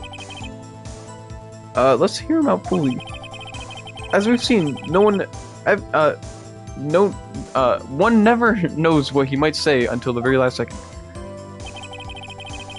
Ah, my neck.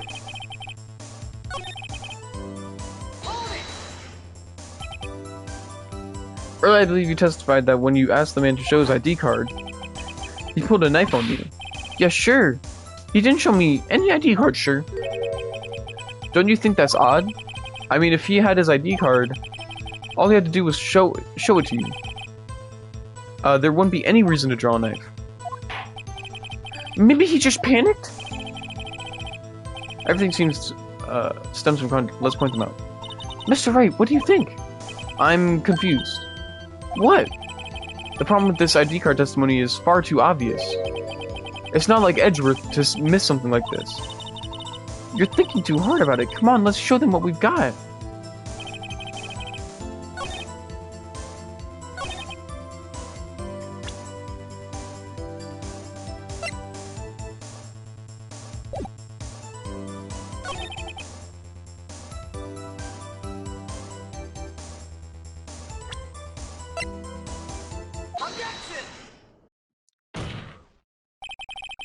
Wait one moment, Officer Meekins. I'm not good at waiting, sure. I have the victim's ID card right here. I found it at the crime scene. That makes sense. When I say crime scene, I'm not referring to the evidence room at the police department. I mean the other crime scene. The underground parking lot at the prosecutor's office. Your Honor, I have one more piece of evidence to present. It's a very important clue regarding the victim's ID card. A lost item report. It's only half completed, but it shows that Detective Goodman lost something on the day of the crime.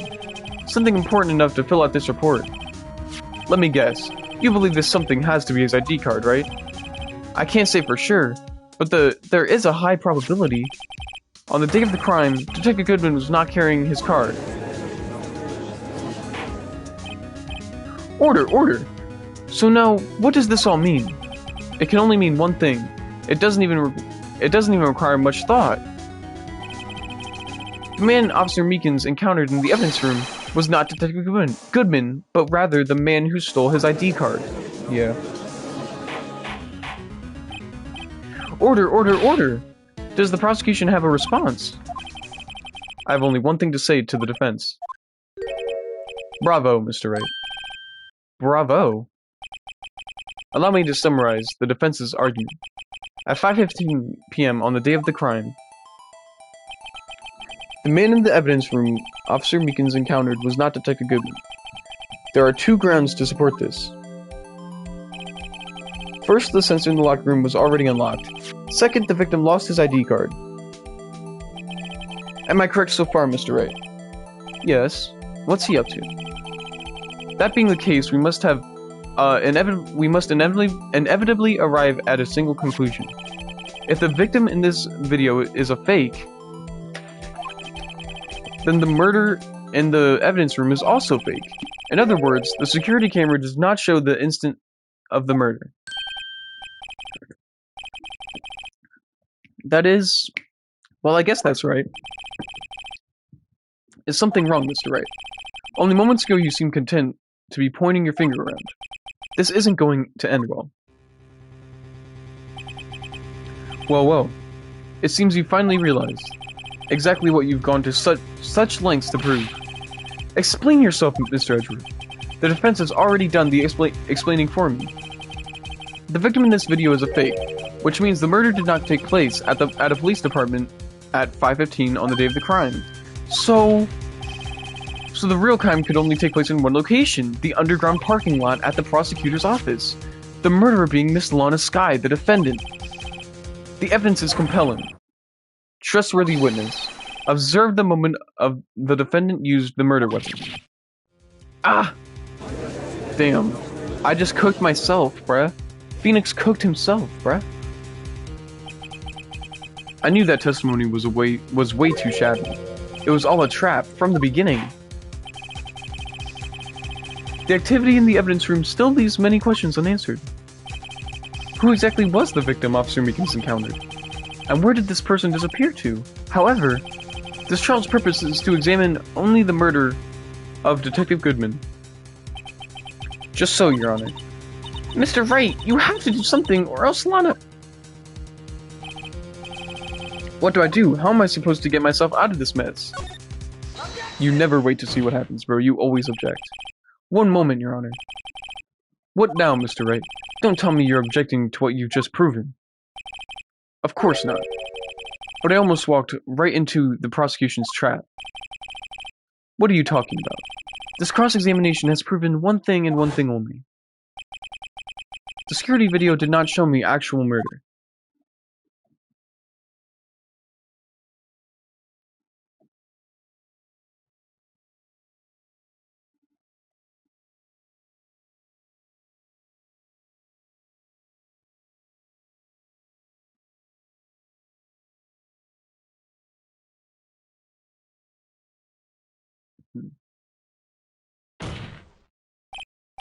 However, it cannot be said that it is unrelated to the murder in the parking lot. Specifically, large amounts of blood traces were found in the evidence room. The defense demands further examination into the truth of this matter. Mr. Edgeworth. Yes, Your Honor? If this court were to examine this further, other witnesses will be necessary. Is the prosecution prepared?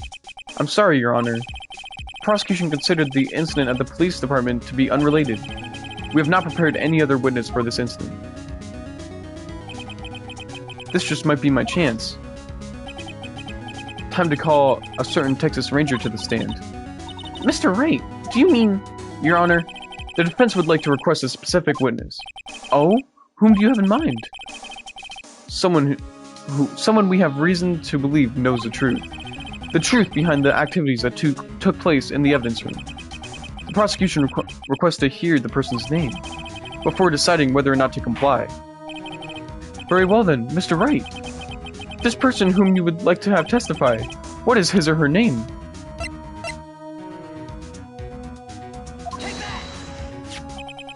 Officer Jake Marshall.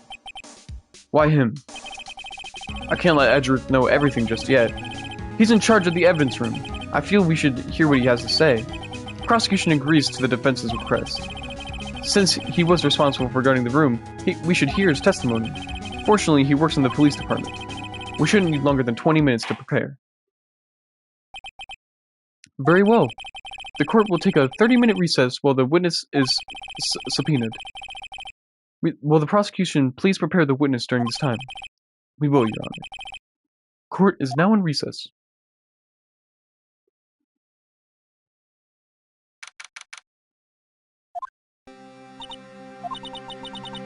There's no stopping you, is there, Mr. Wright? What do you mean? You called for Jake Marshall. It seems you figured everything out. Huh, I haven't figured anything out. Lana, you're the one who knows everything. Emma, you always know everything. Why don't you just tell us? Mr. Wright is trying his hardest to protect you. I don't recall ever asking for his protection. How can you be so cold? Don't you trust us? Don't you trust me? Hope I'm not interrupting anything, pals.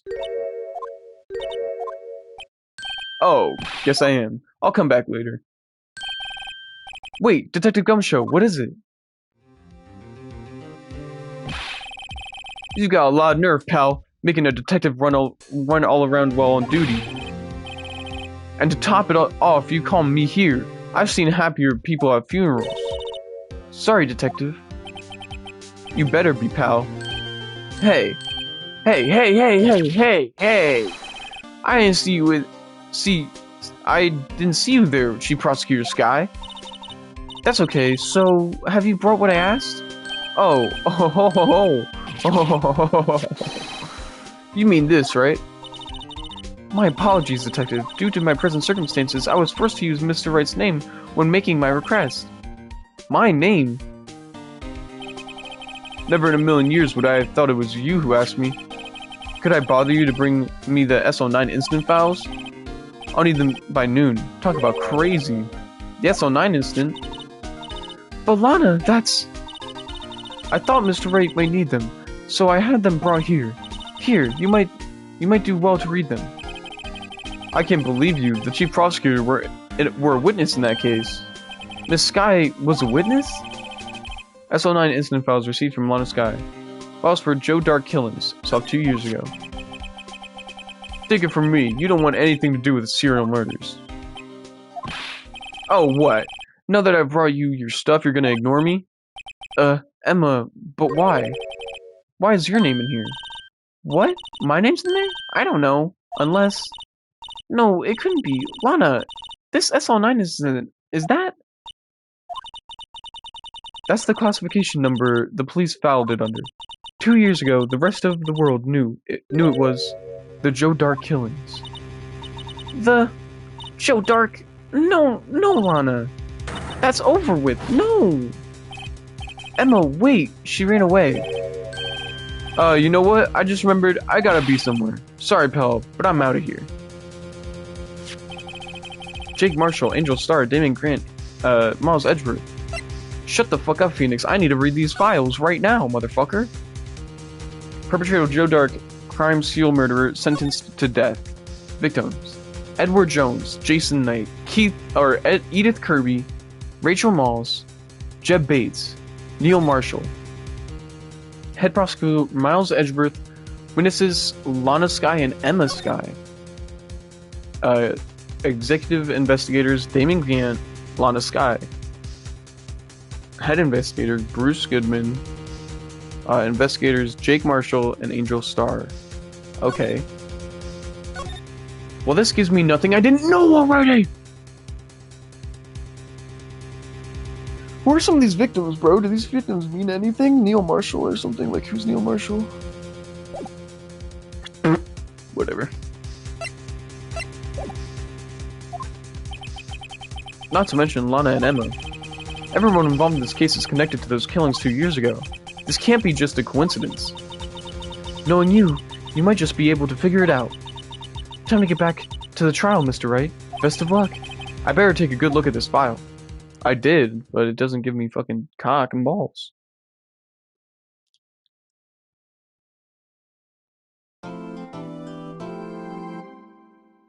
Sure.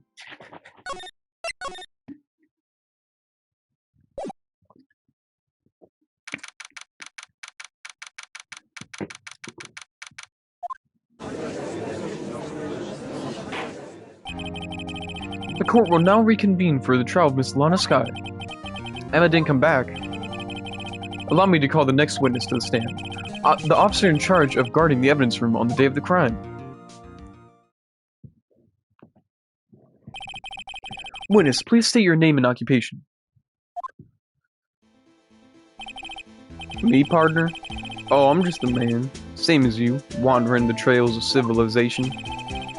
Occasionally helping the elderly cross intersections when needed. Yes, we get it. Oh, I know. You're a patrolman. As for my name, if you listen hard enough, you can hear the howling wind calling it out. To be exact, it's Jake Marshall, Your Honor. Howling wind? I've never heard Edgeworth describe that before. Now, Mr. Marshall, let me ask you something. You were in charge of guarding the evidence room on the day the crime took place. Is this correct? According to the papers, pardon. What do you mean? A desperado's soul is as boundless as the desert sands. No paper can sum it up. Maybe it's best we get on with this quickly. Please share with us your testimony of the day of the crime, in plain old English. Yeah, I doubt he's gonna use plain old English, my boy. My job was to keep wary eye on that orchid. They said it was supposed to make rounds 3 times a day, but that ain't my style. Besides, the room's protected by 2 security systems anyway. If I remember right, I was at the street side saloon at the time it went down. I'm just an innocent traveling man, so if you're out of ammo, it's time I hit the trail. I can't say I particularly care for your attitude. I can't say I care for your beard, but you don't see me complaining. Wait a minute. What do you mean by 2 security systems? I mean the security system cameras and ID card reader. I reckon even a cowpoke like you knows about those. Yes, well, what about the fingerprint-activated locks on the evidence lockers? Fingerprint-activated locks? What kind of newfangled doohickey are those? This case is crazy, bro. This is what I'm saying, bro. I don't know what's going on, but I will. Let's get it, bro. He's not being very helpful, sorry. He's not that good with machines, or following orders. Everyone's got their weakness, now don't they, prosecutor? This one seems like trouble. Okay, Mr. Wright, he's all yours. Alright, let's do this. L1 everything, baby. How exactly do you keep an eye on the evidence room? I just made sure nothing moved on the security camera monitor. That room's so still, even Tom dies in there. I was just a caretaker who interred the recordings. I can't speak. You interred them. Videos of nothing aren't that useful. When the time would come, I'd erase the tape. If nothing unusual is recorded, tapes are to be erased every 6 hours. Each time I'd erase tape, it felt like I was erasing a part of my life. This guy has a flair for the dramatic, but it isn't going to do him any good. So in actuality, you don't physically enter the evidence room. But that may style. Beside, the room is protected by 2 security systems anyway. If I remember right, I was street side saloon time went down.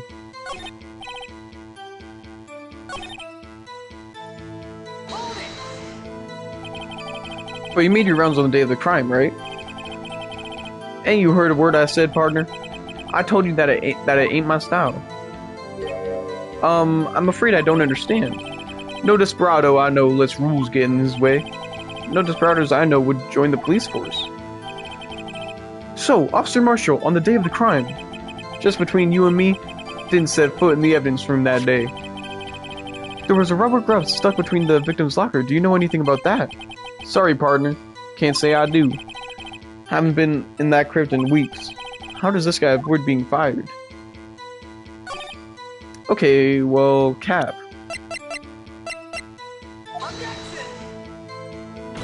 Oh no, the music didn't stop. Your Honor, that statement contradicts the evidence.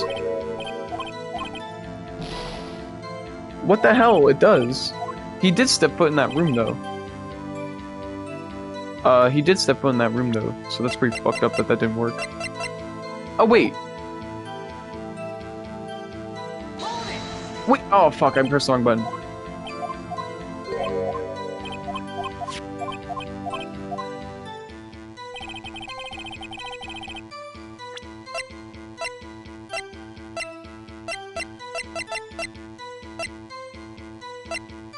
My god, dude.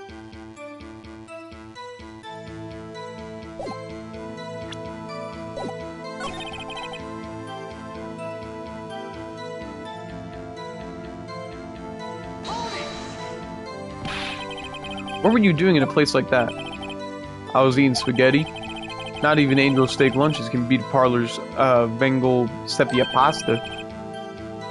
Do you mean to tell us you abandoned your police duties to eat some noodles? Not all desperados eat tacos, partner. That's not what I meant. I hope this has at least taught you a lesson. That's strange. This is usually where Edra says, Did you not want to raise this year?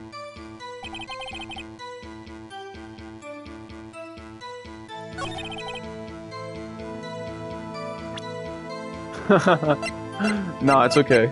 It's hard to cook. It's hard to cook.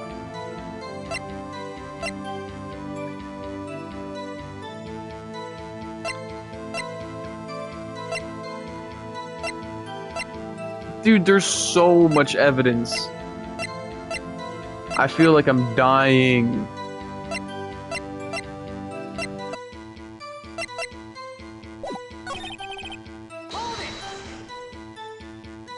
I have ammo, Officer Marshall. That's right, partner, or as you call it, evidence. If you plan to pin me to this crime, then you better draw. Otherwise, you're just wasting my time.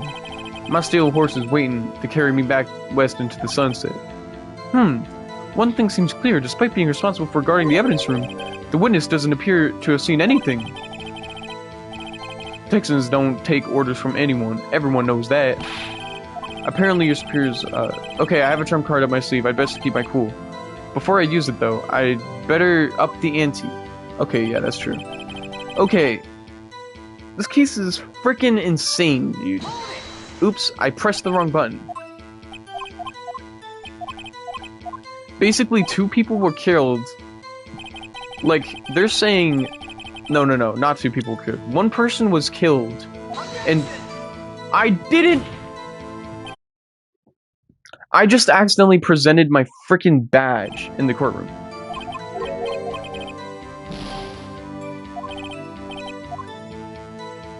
I didn't mean to do that. Okay. Basically... I can't go to the... Okay. Basically, this guy was killed. This man right here. Murdered. They're saying he was killed in 2 separate places at once, man. It doesn't make any sense. Basically... They lied. They lied. He wasn't actually murdered at the police station. He was only murdered in a parking lot. And in the parking lot... I don't even know what's going on. Fuck it. Okay? Basically, what's going on with this guy... I'm trying to prove that he did go into that room. He was in the evidence room, where the guy was fake murdered. He was fake murdered in there. Okay. And there's so much evidence. There's literally so much evidence I have to, like, think about.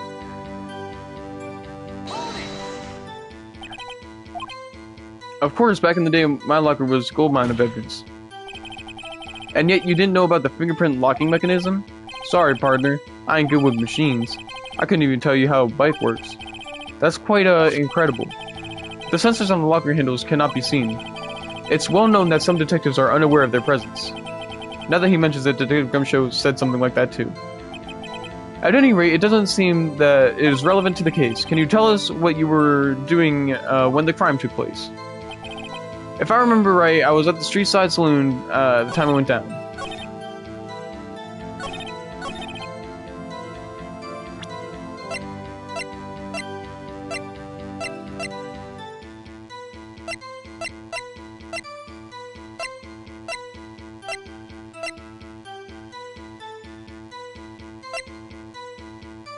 I don't know, man. Maybe this? Like, I don't know, dude. There's so much stuff. There's literally so much stuff. My word. Oh my god.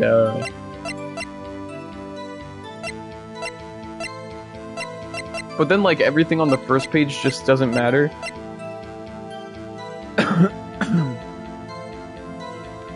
Who enters? Well, we know I can't pull up the I can't pull up the thing with all the people on it. I can't do that because I'm in cross-examination right now, so I can't pull up all the people. So it's hard for me to show you. Like, it's literally like almost impossible. Like, I don't have a picture of all the people, but I mean I do, like... Oh, fuck me. Oh my god, I have a bull pact. I've been blessed.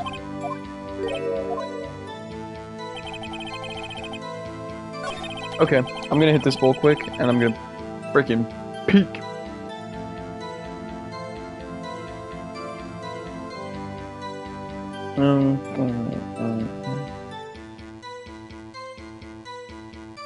Okay, I found my way there.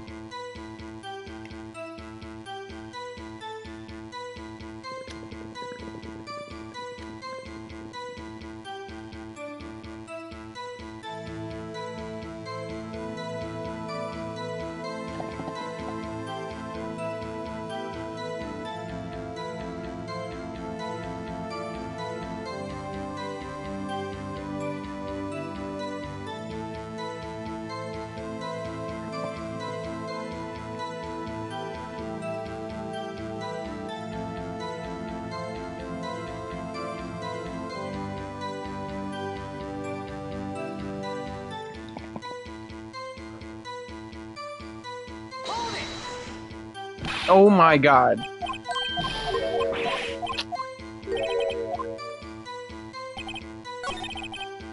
Maybe it's because that's sus, I guess. I don't know. Whatever, dude.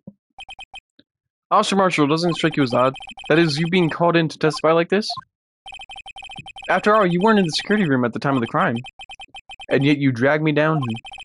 Explain yourself, partner. It's quite simple. You left a very large trail behind at the scene, or to be exact, a handprint. Humph. Listen real good, partner. Like I said, I'm the caretaker of that crypt. I pay my respects, that is, make my rounds about once a month. It's only natural my fingerprints would be in there. I only wish it were, officer. But you see, your fingerprints were covered in blood.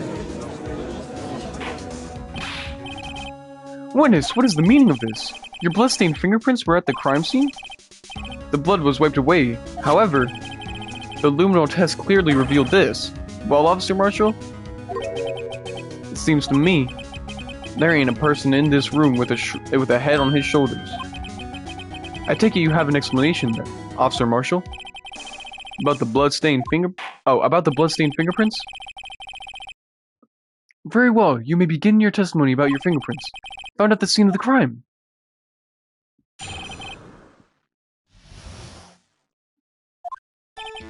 Like I said, it's only natural for my fingerprints to be in the evidence room.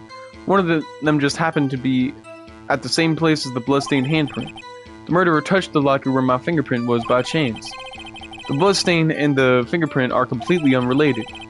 Or didn't you know the murderer was wearing gloves? See?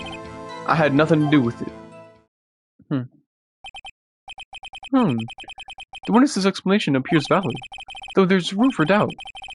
Life wouldn't be fun without any doubt, partner. The defense may now cross-examine the witness. This guy's hiding something, I can feel it.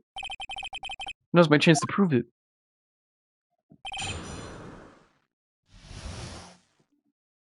Okay, damn. Well, Well, the one locker was jammed. The one locker that,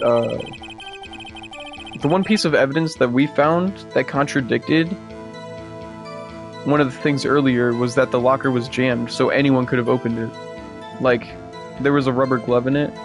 But the only way you can jam it is if whatever you put it in, like whatever you jam in there is thin and also conduces, or it's conductive. Like electricity can course through it or whatever. Like it's conductive. I don't know, bro.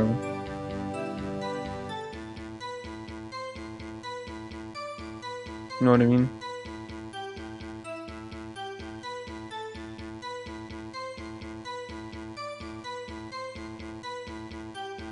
Okay.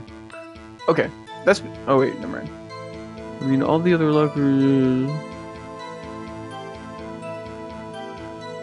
Yes. The only way to open a locker is by fingerprint.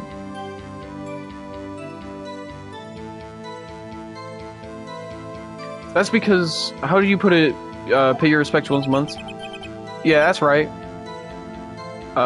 And one more thing. That locker happens to be mine. What? What do you mean? I mean what I said. That's the locker I used when I was a detective. The locker I still use. All that's in there now, though, is a heap of broken dreams. I see. It'd be strange if my prints weren't all over that locker. Apparently, his fingerprint data was never removed from that locker's programming. He must have been using the fingerprint to lock all this time without ever knowing it. Marshall's fingerprints updated in the court record. Hold on. Sorry.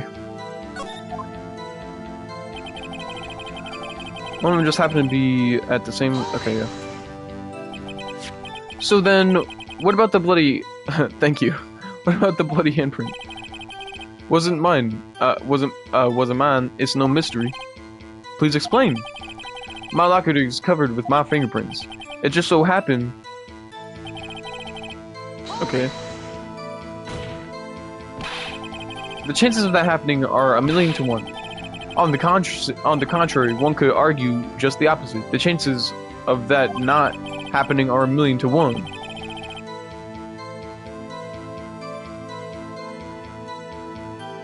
No, he didn't know it was a fingerprint locker. It's well known. Hold up. This music is loud in my ear. Hold up, let me just turn it down to my headset. It's like well known that some detectives don't know that the lockers have fingerprints on them because like it's kind of hidden. Like they don't really like announce that the lockers have fingerprints on them. But like it's just on the back side of the handle. It's really weird. Get one thing straight, partner. You ain't gonna get no reward for me with a mere fingerprint. You wanna know why? Oh. Bloodstain and fingerprint are completely unrelated. Unrelated? They're as different as night and day. Kinda like cereal and cereal. One's got to do with breakfast, while the other's a type of murder. He's right. Although seemingly alike, they're totally different. I don't see what homonyms have to do with this. Or don't you know the murderer was wearing gloves? How do you know that? I may be a loner, but I still might do my job. I keep up on the reports. There was a bloodstain at the scene. Thought to be left by the murderer. That's right. It was found on Detective Gumshow's locker. However, no fingerprints were detected on that handprint. Oh yeah, I think we tried that too. So that would mean the murderer wearing gloves happened to place their hand on top of Officer Marshall's fingerprint. That's the only logical conclusion. Are you starting to get the picture, partner? The picture? The seal of blood in the desert is just food for the buzzards. There's only one reality, and that's this. The security tape. So as long as my trail isn't there, you can't say otherwise. Shit. This isn't getting us anywhere right. Please consider carefully where you're going with this cross-examinations. Yes, Your Honor. Now then, continue your testimony, Officer Marshall. Too bad it wasn't me in that video. Right, partner? What? What do you mean by that? You want to tie me to this crime, isn't that right, partner? If so, that video is the only direct evidence you have. But the video is next to useless. It's full of blind spots. Blind spots? Places you can't see. The camera's panning back and forth. The floor isn't shown. If someone was familiar with the camera's position, they could leave the room without being caught on tape. That is true. That is actually very true. We don't have time for your speculations, Mr. Wright. Well, Mr. Wright, can you show us evidence in this video that indicates Officer Marshall was present? Please do so now. What the fucking fuck? I don't know. I mean, we gotta show evidence every time, right? I mean, I don't have evidence or anything, but like, let's show evidence for sure.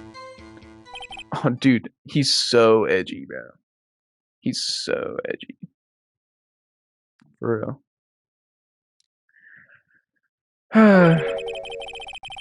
Allow me to point out your mistake, Officer Marshall.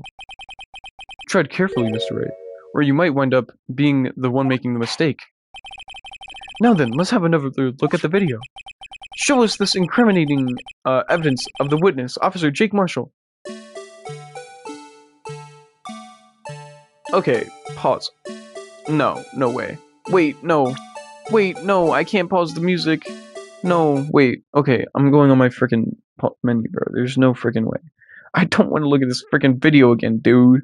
I don't want to look at this video again, dude. Whatever, dude. First of all, Jake Marshall's... Dude, why this music, man? What the fucking... What the hell? Wait a minute. Wait...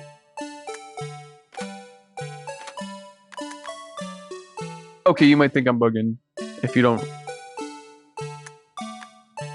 Okay.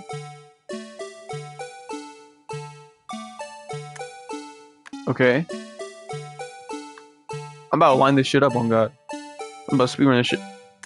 Okay. And then I'm gonna see this dude knocked out. And this is when Marshall leaves. This is when Marshall leaves. Ready? No fucking way. No fucking way. Peaked! Bringing our attention back to the security camera is a mistake I'm afraid you'll soon not forget, Officer Marshall. Let Phoenix cook. Let Phoenix cook! The days are short in Texas, and so are our tempers. Could you sum up what you have to say in 8 words or less? Very well. You can clearly be seen in this video.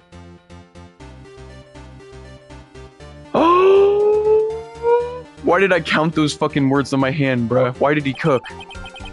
Exactly 8 words. Not bad, partner. Nah, for real. Like, I literally counted the words on my hand, bro. He said that I need to summarize in 8 words or less, and then this motherfucker summarized in 8 words or less, bruh. Basically. On God.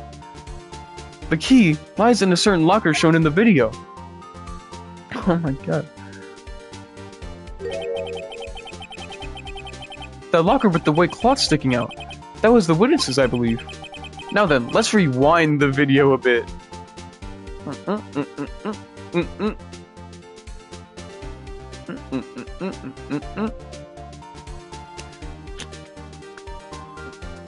This should be the music playing during the video all the time. I never get tired of it. Oh, the white cloth, it's gone. What is the meaning of this, Officer Marshall? When the crime took place, the white cloth wasn't there. Then it suddenly appeared. There's only one explanation. Officer Marshall, you were in the evidence room at the time of the crime. What's more, you opened your locker when the camera was turned away. Damn, you just got cooked. Order, order! It would seem... Hold your horses. Sorry, partner, but you got the wrong man. Wanna bet? So what if my locker was open? That doesn't mean I'm the one who opened it. Oof, Edgeworth is about to cook him, bruh. Dude, Edgeworth was like, bruh. Edgeworth was like, bruh. The murderer needed to hide something, so he opened a locker and stuck it in. It's not my fault he happened to choose mine. Why does Marshall have such lanky legs? Did you have lanky legs? Have we even seen his legs? Why is everyone staring at me like I'm wanted man? Yeah, I know. This guy isn't just playing dumb. He really doesn't know. Like, it's really obvious. From behind. But you're the one person... Oh, are you talking about the person on video or something? Oh yeah, I'll call your bluff. Okay, hold up a second. Because I think you're talking about the wrong person. I think you're talking about Meekins. I kind of want to... I literally just want to watch the tape again. Just to like... I can't fast forward. I can't fast forward, bruh. This is who I think is Officer Marshall. This guy with the coat on? Does he have lanky legs? I need to look. I don't even know. Oh. Oh, that's fun. Oh, yeah. Yeah, they do that. They do that. Oops. Oh my god. I almost presented that. You say I opened that locker and now prove it. Oh, I got you. Fingerprint sensor? Yeah. We talked about this earlier today. Lockers can only be opened by the detectives they belong to. What kind of crazy talk is this? Well, Detective Gumshoe did mention something about this. In any case, the locks aren't that obvious. There are even some people from the force that don't know about the fingerprint locks. So, Sheriff, what do you have to say in 8 words or less?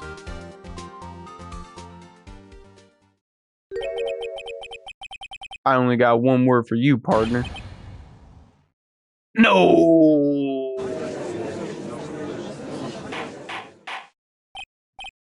Order! Witness, explain yourself. If this is a joke, it's the worst joke I've ever heard. I assure you this is no joke, Officer Marshall. Now please please tell us what you were doing in the evidence room at the time of the crime. Olay? Please answer the question. I don't know, I didn't find them that lanky. They were like kinda long. What is he now, a bullfighter? That's alright, Officer Marshall. I believe we can figure out the rest from here. We can? Have a look at these floor plans. Yeah, okay. Let him cook. There's no place for someone to hide in the evidence room. Yet Officer Meekins didn't see Officer Marshall.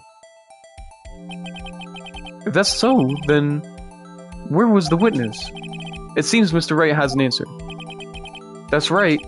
The only possible conclusion. Well then, let's hear it.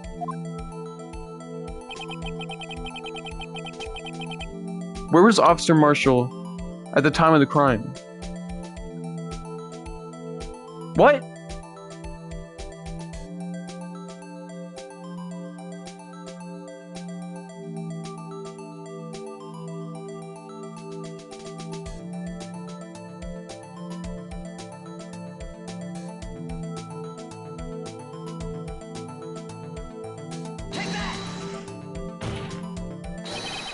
Officer Marshall was standing right here. There, but that's where the victim, Detective Goodman, was. Yeah, he was dressed as Detective Goodman. Unless the man wasn't Detective Goodman. I believe the victim in the video is Officer Marshall. It was you dressed up like Detective Goodman. But that's preposterous. Officer Meekins witnessed the detective at the crime scene. Once he saw the man's face, he'd know for sure. I may point out, though, that Officer Meekins did not know that Detective Goodman. He also testified about the man's reaction when he confronted. When I entered the evidence room, I asked him to show his card, sure. Yes?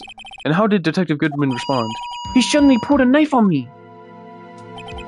Something about the officer's story puzzled me. If the man had his ID card, why didn't he just show it? Yes, he would have needed it to enter the evidence room, so he must have been carrying it. The answer is simple. He couldn't show it. As you can see, Detective Goodman's picture is on the ID card. Oh, I get it. He is on the spectrum. If he showed that, his cover would have been blown. He literally is on the spectrum, bro. Like, he crazy, bro. Officer Meekins would have realized the man wasn't Detective Goodman. Do you have anything to say to this, Officer Marshall? You got quite an imagination, partner. We got a term for that. It's called circumstantial evidence. Circumstantial evidence? He's still denying it. You're gonna have to do better than that to break a detective. Unless you have hard evidence proving I dressed up as the victim. I can't say I particularly care for your uncooperative disposition. I can't say I care for your beard, but you don't see me complaining. Well, Mr. Wright, do you have any evidence proving beyond a shadow of a doubt that Officer Marshall dressed up as the victim? Well, Who am I kidding? I don't have anything like that. I can see it in your eyes, partner. Seems you're the one who couldn't take up couldn't take the desert heat. Oh, okay. Ack, this can't be happening. It's so obvious he's the one. What can I do? No way. It looks like your lack of experience has finally been exposed. No. I'll pass on to you what someone told me when I was just starting out. When you've run into a wall with no place to go, return to basics. The basics? For me, that would be what Mia used to tell me. Phoenix, try thinking outside of the box. I have to think outside the box. I shouldn't look for proof that Officer Marshall was in disguise. But rather, I should look for evidence that came about because he was in disguise. Why do you think this locker was opened in the first place? What do you mean? There's no reason for Officer Marshall to open his locker at the time of the crime.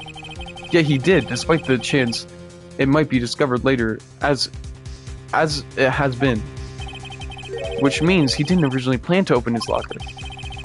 According to the defense's argument, Officer Jake Marshall dressed up as Detective Goodman at the time of the crime. Then after the crime was committed, he opened his locker for some unknown reason. The fact that a white cloth is sticking out of the locker seems to indicate that he opened it in order to put the cloth inside. So, just what exactly is this piece of cloth? Perhaps the video is key to all our unanswered questions. I don't have any evidence, so this video is my only shot.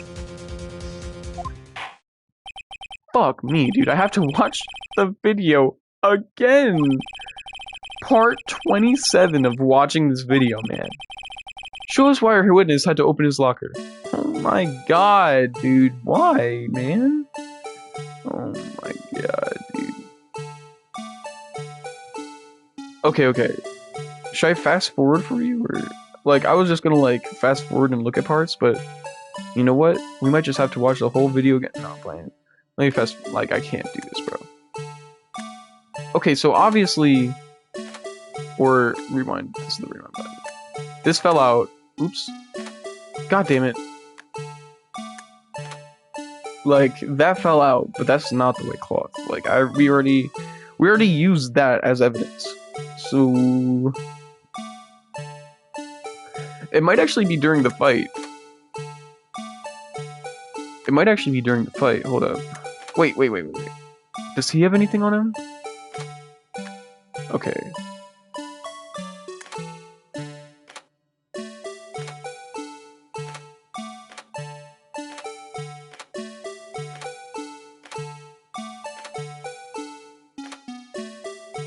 He got stabbed and used the cloth to help himself?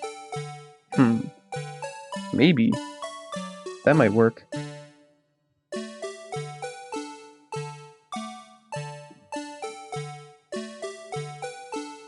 But, wait, hold up. I need to find something in this video, I think, right?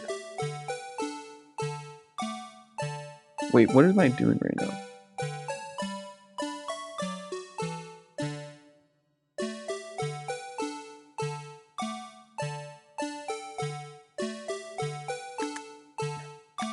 No! Wait. Oh my god, dude, this game... Dude, this is so weird. Like, I hate controlling this.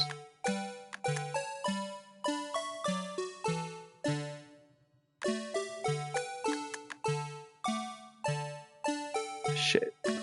Okay, let's watch this all again, I guess.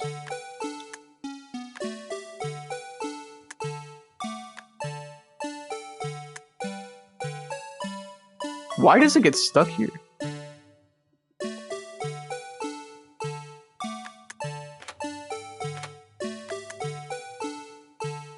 Dude, this freaking thing is so creepy, man.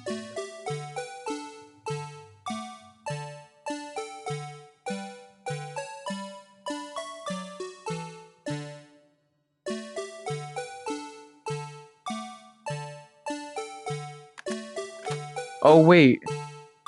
He got stabbed and used the cloth to help himself. Wait, hold up. Wait. I was spinning. Wait. Oh my god. I'm trying to think right now. Okay. My bad. My bad. Dude, oh my god, dude. My brain. I'm trying to look at, like... Okay. Wait. How did hell...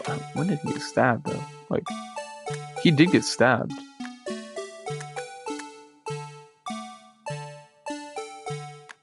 How did he get stabbed there? He really did get stabbed, though.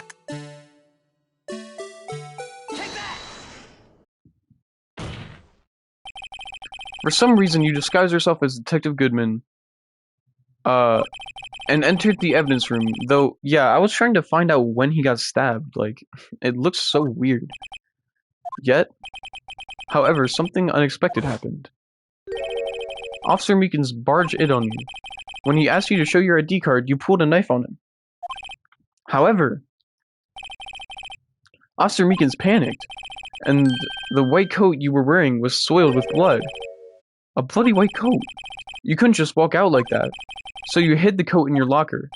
Oh, it's the coat. Well, we kind of cooked. Not bad, partner. That's actually kind of funny. Now then, Officer Marshall, are you ready to tell us the truth? Looks like I underestimated y'all. I hope you're happy now, Mr. Edgeworth. 2 years ago, if you were only half as persistent then as you are today, yeah, for real, it's good enough. We all wouldn't have had to be here now, would we? Officer Marshall, tell the court what you did, all of it. All right. Seems the time has come.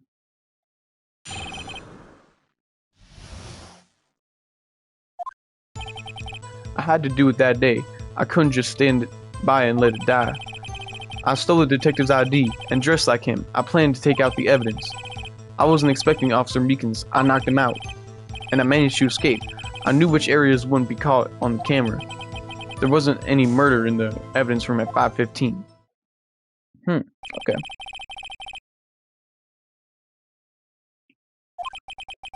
But there's one thing I still don't understand. Traces of a large quantity of blood were found on the floor in the evidence room. If no one was murdered, then how could that be? Officer Meekins managed to cut his own hand.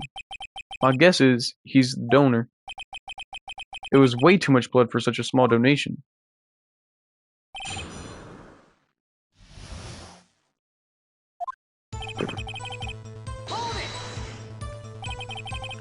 When you say it, you mean... Do you even have to ask, partner? The SO9 incident. 2 years have passed since that case was closed. It was going to completely end with the transferal that day. Not if I had anything to do with it.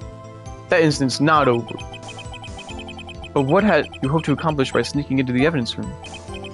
When a case is closed, only case's lead detective can look through the evidence. I wanted to have a look at it myself one more time. No matter what the cost. I don't care what anyone says, partner. That case is mine. But Officer Marshall wasn't in charge of that investigation. Why does he care so much about it? That day was my last chance. That's why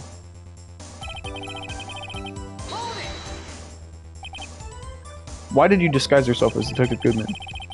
If I didn't make it look like Goodman was carrying out the evidence transferal, I'd be arrested for stealing evidence, which won't get me anywhere. So you did it to fool the security camera. And the detective's ID card? I stole that the morning of the incident. So that really was Goodman's. So that really was why Goodman started filing that lost item report. I returned his ID card. I left it on the floor in the prosecutor's office in the parking lot. The ID card I found was left by Officer Marshall. So essentially, you managed to succeed despite your lack of foresight. What do you mean, partner? I mean, the fingerprint activated the lock, of course. No matter how well you disguise yourself, you can't change your fingerprints. Under normal circumstances, you wouldn't have been able to open that locker yourself. But he could because of a rubber glove happened to get stuck in the door. That means Detective Goodman must have opened the locker before Officer Marshall. I wasn't expecting Officer Meekins. I knocked him out. Oh shit.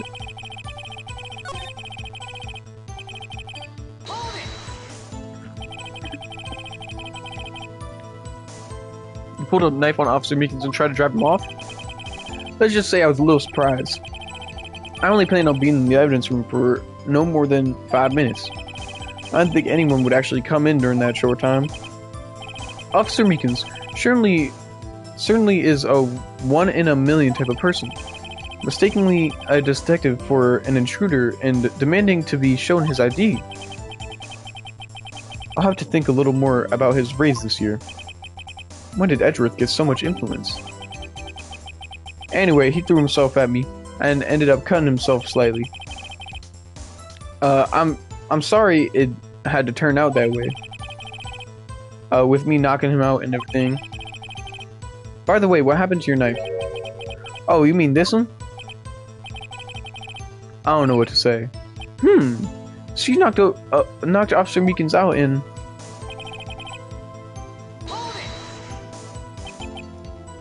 So you did research beforehand. Those who got into the desert unprepared don't live long, partner. I didn't think it would make a difference, though.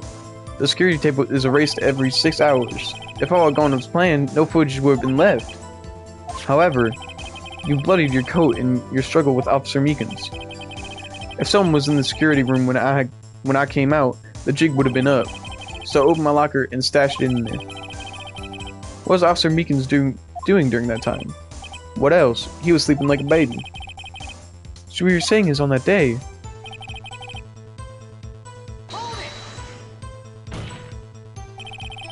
But the blood found at the scene certainly indicates a crime took place.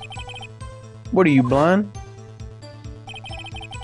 The victim shown on that tape is me, and I'm not dead yet, partner. So you stole the evidence from the locker.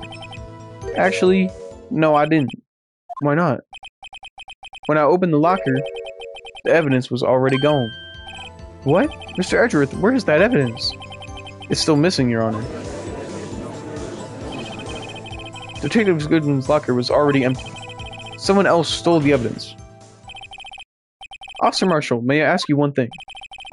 Fire away, partner. It's a free country. Just remember, I'm also free to decide whether or not to answer. Why did you do this? Stealing a detective's ID, injuring a police officer, this is no small offense. Moreover, you're an officer yourself. This will have serious consequences. It can't just be forgiven with a simple cut in salary. Not that salary cuts are ever a valid solution. Like I said, this isn't your case. This one is mine. And I'll do anything it takes to get an answer I'm satisfied with. The witness has an unusual amount of zeal. Let's hear more. I can't just forget the SL9 incident. You know why? Why? The case was solved 2 years ago, wasn't it? That's the reason the evidence was stored in the evidence room. Joe Dark was convicted of his crimes. One thing I can say for sure is he deserves a sentence. I remember Joe Dark case. It involved serial murders, didn't it? I don't intend to complain about it, how it turned out, but there's something that still bothers me. Something went down at that trial. Something no one will talk about. What happened? I don't know. That's what I'm trying to find out. Why is he so concerned with that incident? Maybe I should present him with what I think his real reason is. I had a feeling we'd wind up here sooner or later. Everyone involved here is related in some way to that case. I'd better take another look at the files.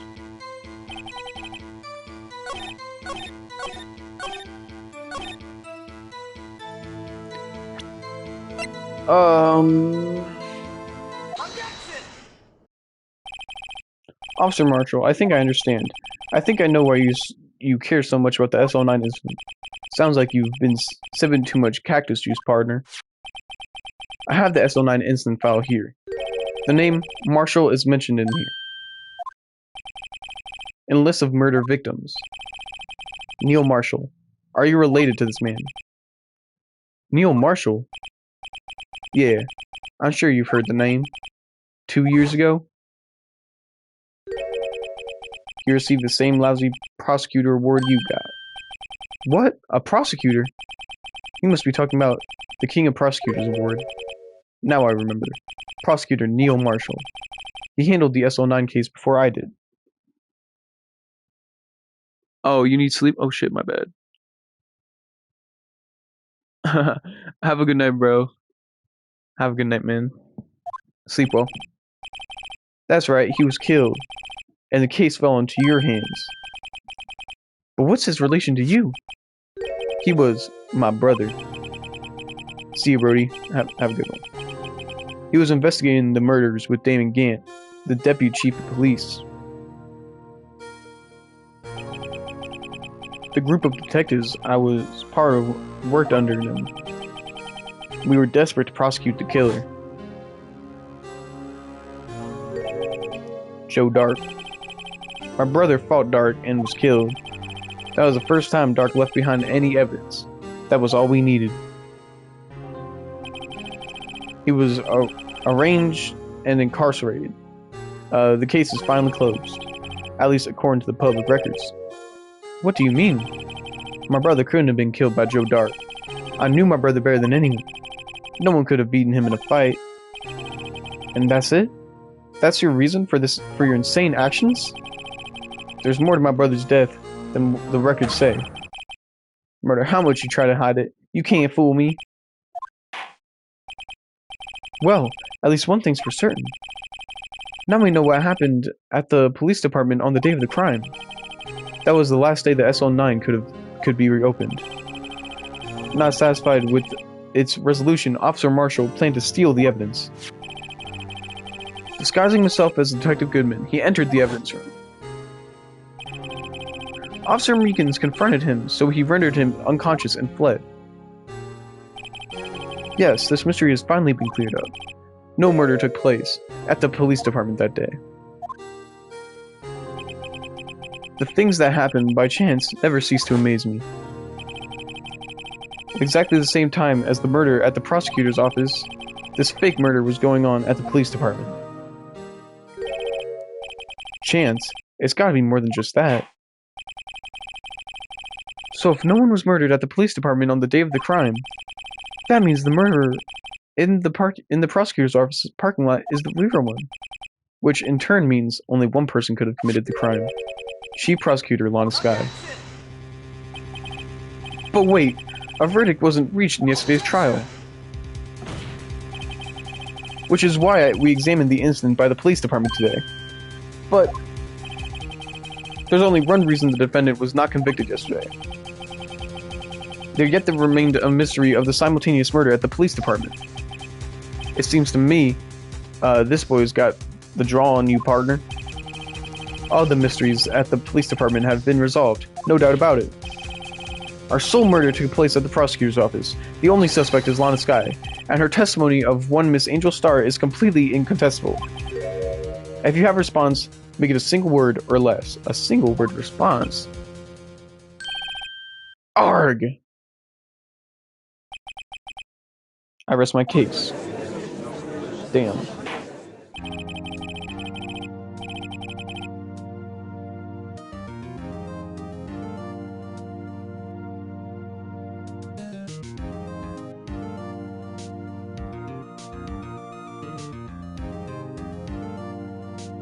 Oh, it seems the trial has reached its conclusion. There's no room for doubt. Well done, Mr. Wright. Thanks to you, I didn't need to waste my time. Just proving the alleged murder at the police department. There's no doubt what I proved today is true. The apparent murder on the security camera tape was a fake. But I didn't realize that would end up proving Lana guilty. Now then, time for a verdict has arrived. This court finds the defendant... Hold it. Your Honor, wait! Emma, the defense has an objection. A scientific objection. Right? What do you mean, right? Mr. Wright, are you this girl's guardian? Your Honor? Oh, in a sense. Please, Your Honor.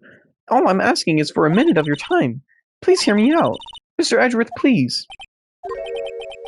I don't want to leave any loose ends. You want a minute? I'll give you 3. That's nice. I was kind of in shock. I mean, finding out the SL9 incident referred to the Joe Dark killings. Now that she mentions it, the names of both Skye sisters were in the file. But that's when I figured it out. I mean, what Officer Marshall was trying to do that day. So I knew his fingerprints had nothing to do with the crime. That left only one thing. The other handprint. You mean the traces of blood found on Detective Gumshoe's locker. But no fingerprints were found on it, right? But I figured if I examined it scientifically, I'd be sure to find a clue. So I ran over there and looked at it again. So did you find something? No. Yeah? Oh, I'll just get an Italian. Thank you. No. Huh? Sorry, I guess I'm not much of a scientific investigator after all. Is that all? Please don't be mad. I'm just a high school student. I'm just an attorney. But Mr. Wright, those traces of blood were the only clue we have. If we can't find something wrong with them, please, Mr. Wright, you're a professional. If anyone can save Lana, it's you. Me? Oh boy. Time's up. Now then, Mr. Wright. With regard to the incident at the police department, does any reasonable doubt remain? It appears the defense is troubled by the other blood mark. Looking at the floor plans, a handprint was discovered around here. Is there a problem with this? Mr. Wright, I'm sorry, I can't be of more use. But still, if you can't find anything wrong with that blood mark, Lana will be... Answer the question, Mr. Wright. We don't have all day. Yes, Your Honor. If I've ever needed to concentrate, it's now. What could be wrong with the handprint on Detective Gumshoe's locker? Could there be something I'm missing? Of course. Objection. This handprint left at the crime scene clearly shows a contradiction. The only thing that seems clear is your grasping, Mr. Wright. You've been studying pretty intently about these floor plans. Tell me, is there a problem with them? Yes, this is strange. Take a good look at the floor plans. Something is missing. Missing? You mean something hasn't been drawn on there? Yes, something that, when drawn, will completely change the meaning of the blood mark. Let us pray the defense isn't simply trying to buy time. Very well, Mr. Wright. With all this evidence here, there's got to be something I can use. The question is, which item can prove something is missing on the floor plans?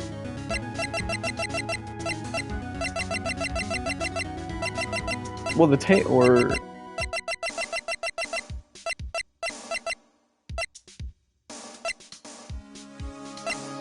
What, the tape, or what? The taper? The taper? I don't know. I'm thinking it's this, but the tape shows it. Fuck it, I'll just do it. Oh yeah, I could. What about that piece of plywood? The Blue Badger, the mascot of the police force. Defender of truth, guardian of proof. Explain yourself, Wright. Please look at the floor plans of the crime scene. The Blue Badger is not on here. So? So watch what happens when we put him in. This is where he was dancing at the time of the crime. Bruh. Well? Well, what? That's right.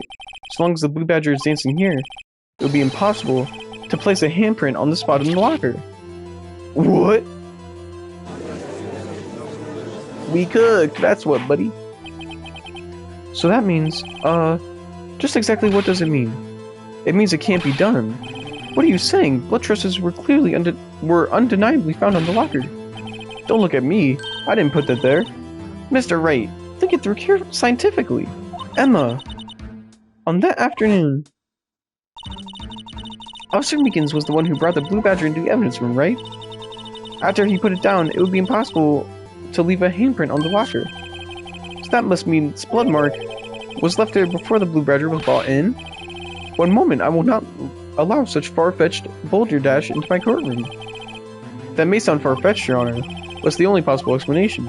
On February 21st, in the police department's evidence room, blood was spilled not once, but twice. But how? One time was captured on this tape, taken by the security camera. trivial amount of blood fell. The problem is, the other time.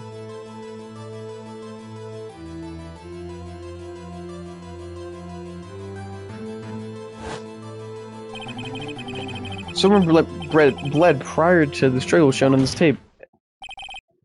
It had to have been Detective Goodman when he was really murdered. Whoa. That's ridiculous. I refuse to accept your absurd claim. The murderer portrayed in the security tape has been proven to be fake. However, that does not explain the blood mark found on the locker. So then, assuming this murder you purport really happened, when did it take place? I demand you show evidence that proves when it occurred. When did the first incident occur? To summarize, the defense claims that prior to Officer Meekins being cut by Jake Marshall, who was posing as Detective Goodman, another incident took place in that evidence room. That's right, the blood mark on the locker proves this. Very well, then tell us. When did this first incident occur? As Mr. Edgeworth said, proof must be presented. Proof that shows when the murder took place. There's only one piece of evidence that can show that. Now then, will the defense please present its evidence? Shows when the first crime took place.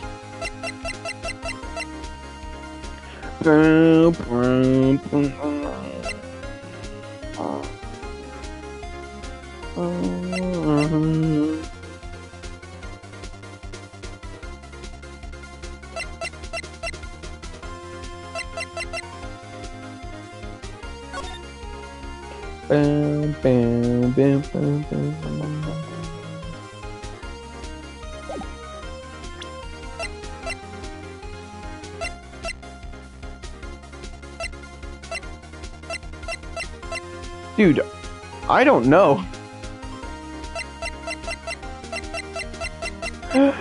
When the first crime took place, I actually do not know. It could be... I guess it could be the IDs or whatever? I'm not sure. I mean, it has to be. If the crime took place inside the evidence room when the killer would have had to enter it. In order to do so, the ID card would have been required. An ID card? Oh! The ID card receiver. Officer Meekins brought the Blue Badger panel into the evidence room at, let's see here, 4:50 p.m. If the crime took place before that time, it would be 4:40 p.m. Ah! Ah! Miles Edgeworth! Just what have you done? I never would have figured you had the nerve, boy. Drop the act, witness. It doesn't take a lot of thought to figure out it couldn't have been me. Nope, I ain't getting it. I'm afraid I don't understand either. It's clear from the luminol test that blood was there. However, when the second crime took place, both Officer Meekins and Officer Marshall failed to notice the blood.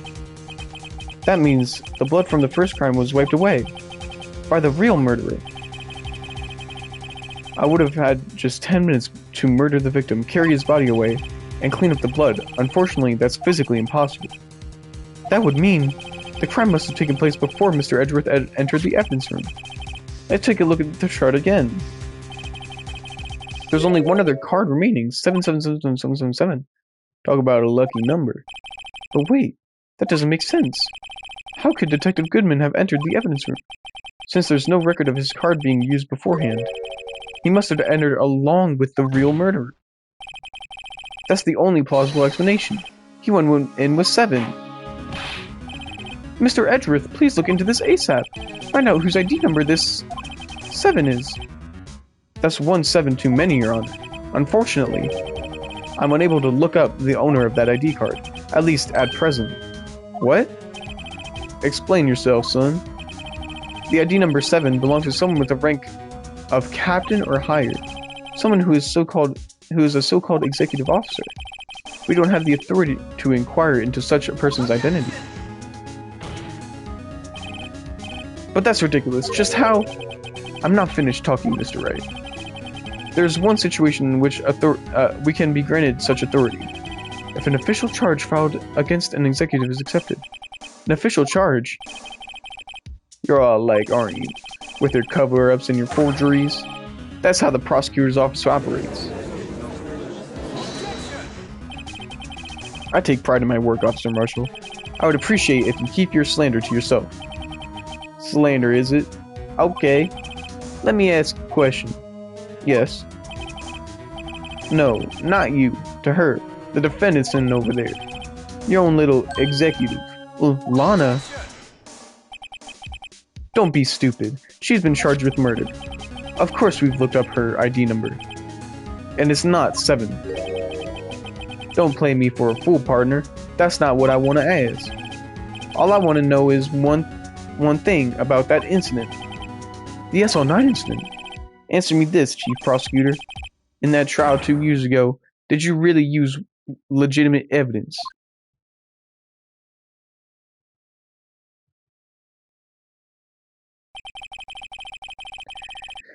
Do you need the witness to repeat his question, Chief Prosecutor?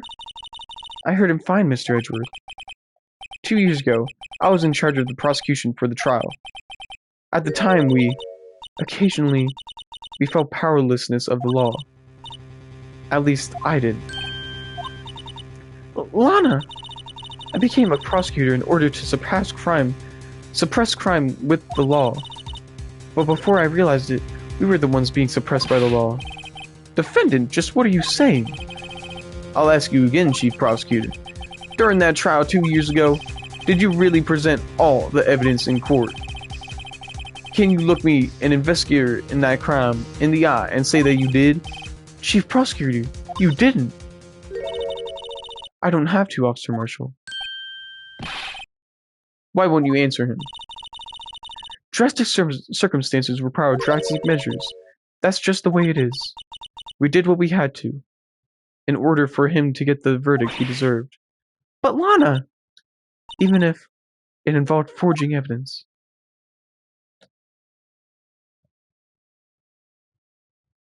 I can't respect that. See? That's what I'm talking about. No. No! Order! Lana's remarks caused such a stir. The chaos in the courtroom could not be quelled. The conclusion of the trial would have to wait until the following day. Yo, that's crazy. GG on the game. I'll see you in the next one, bruh.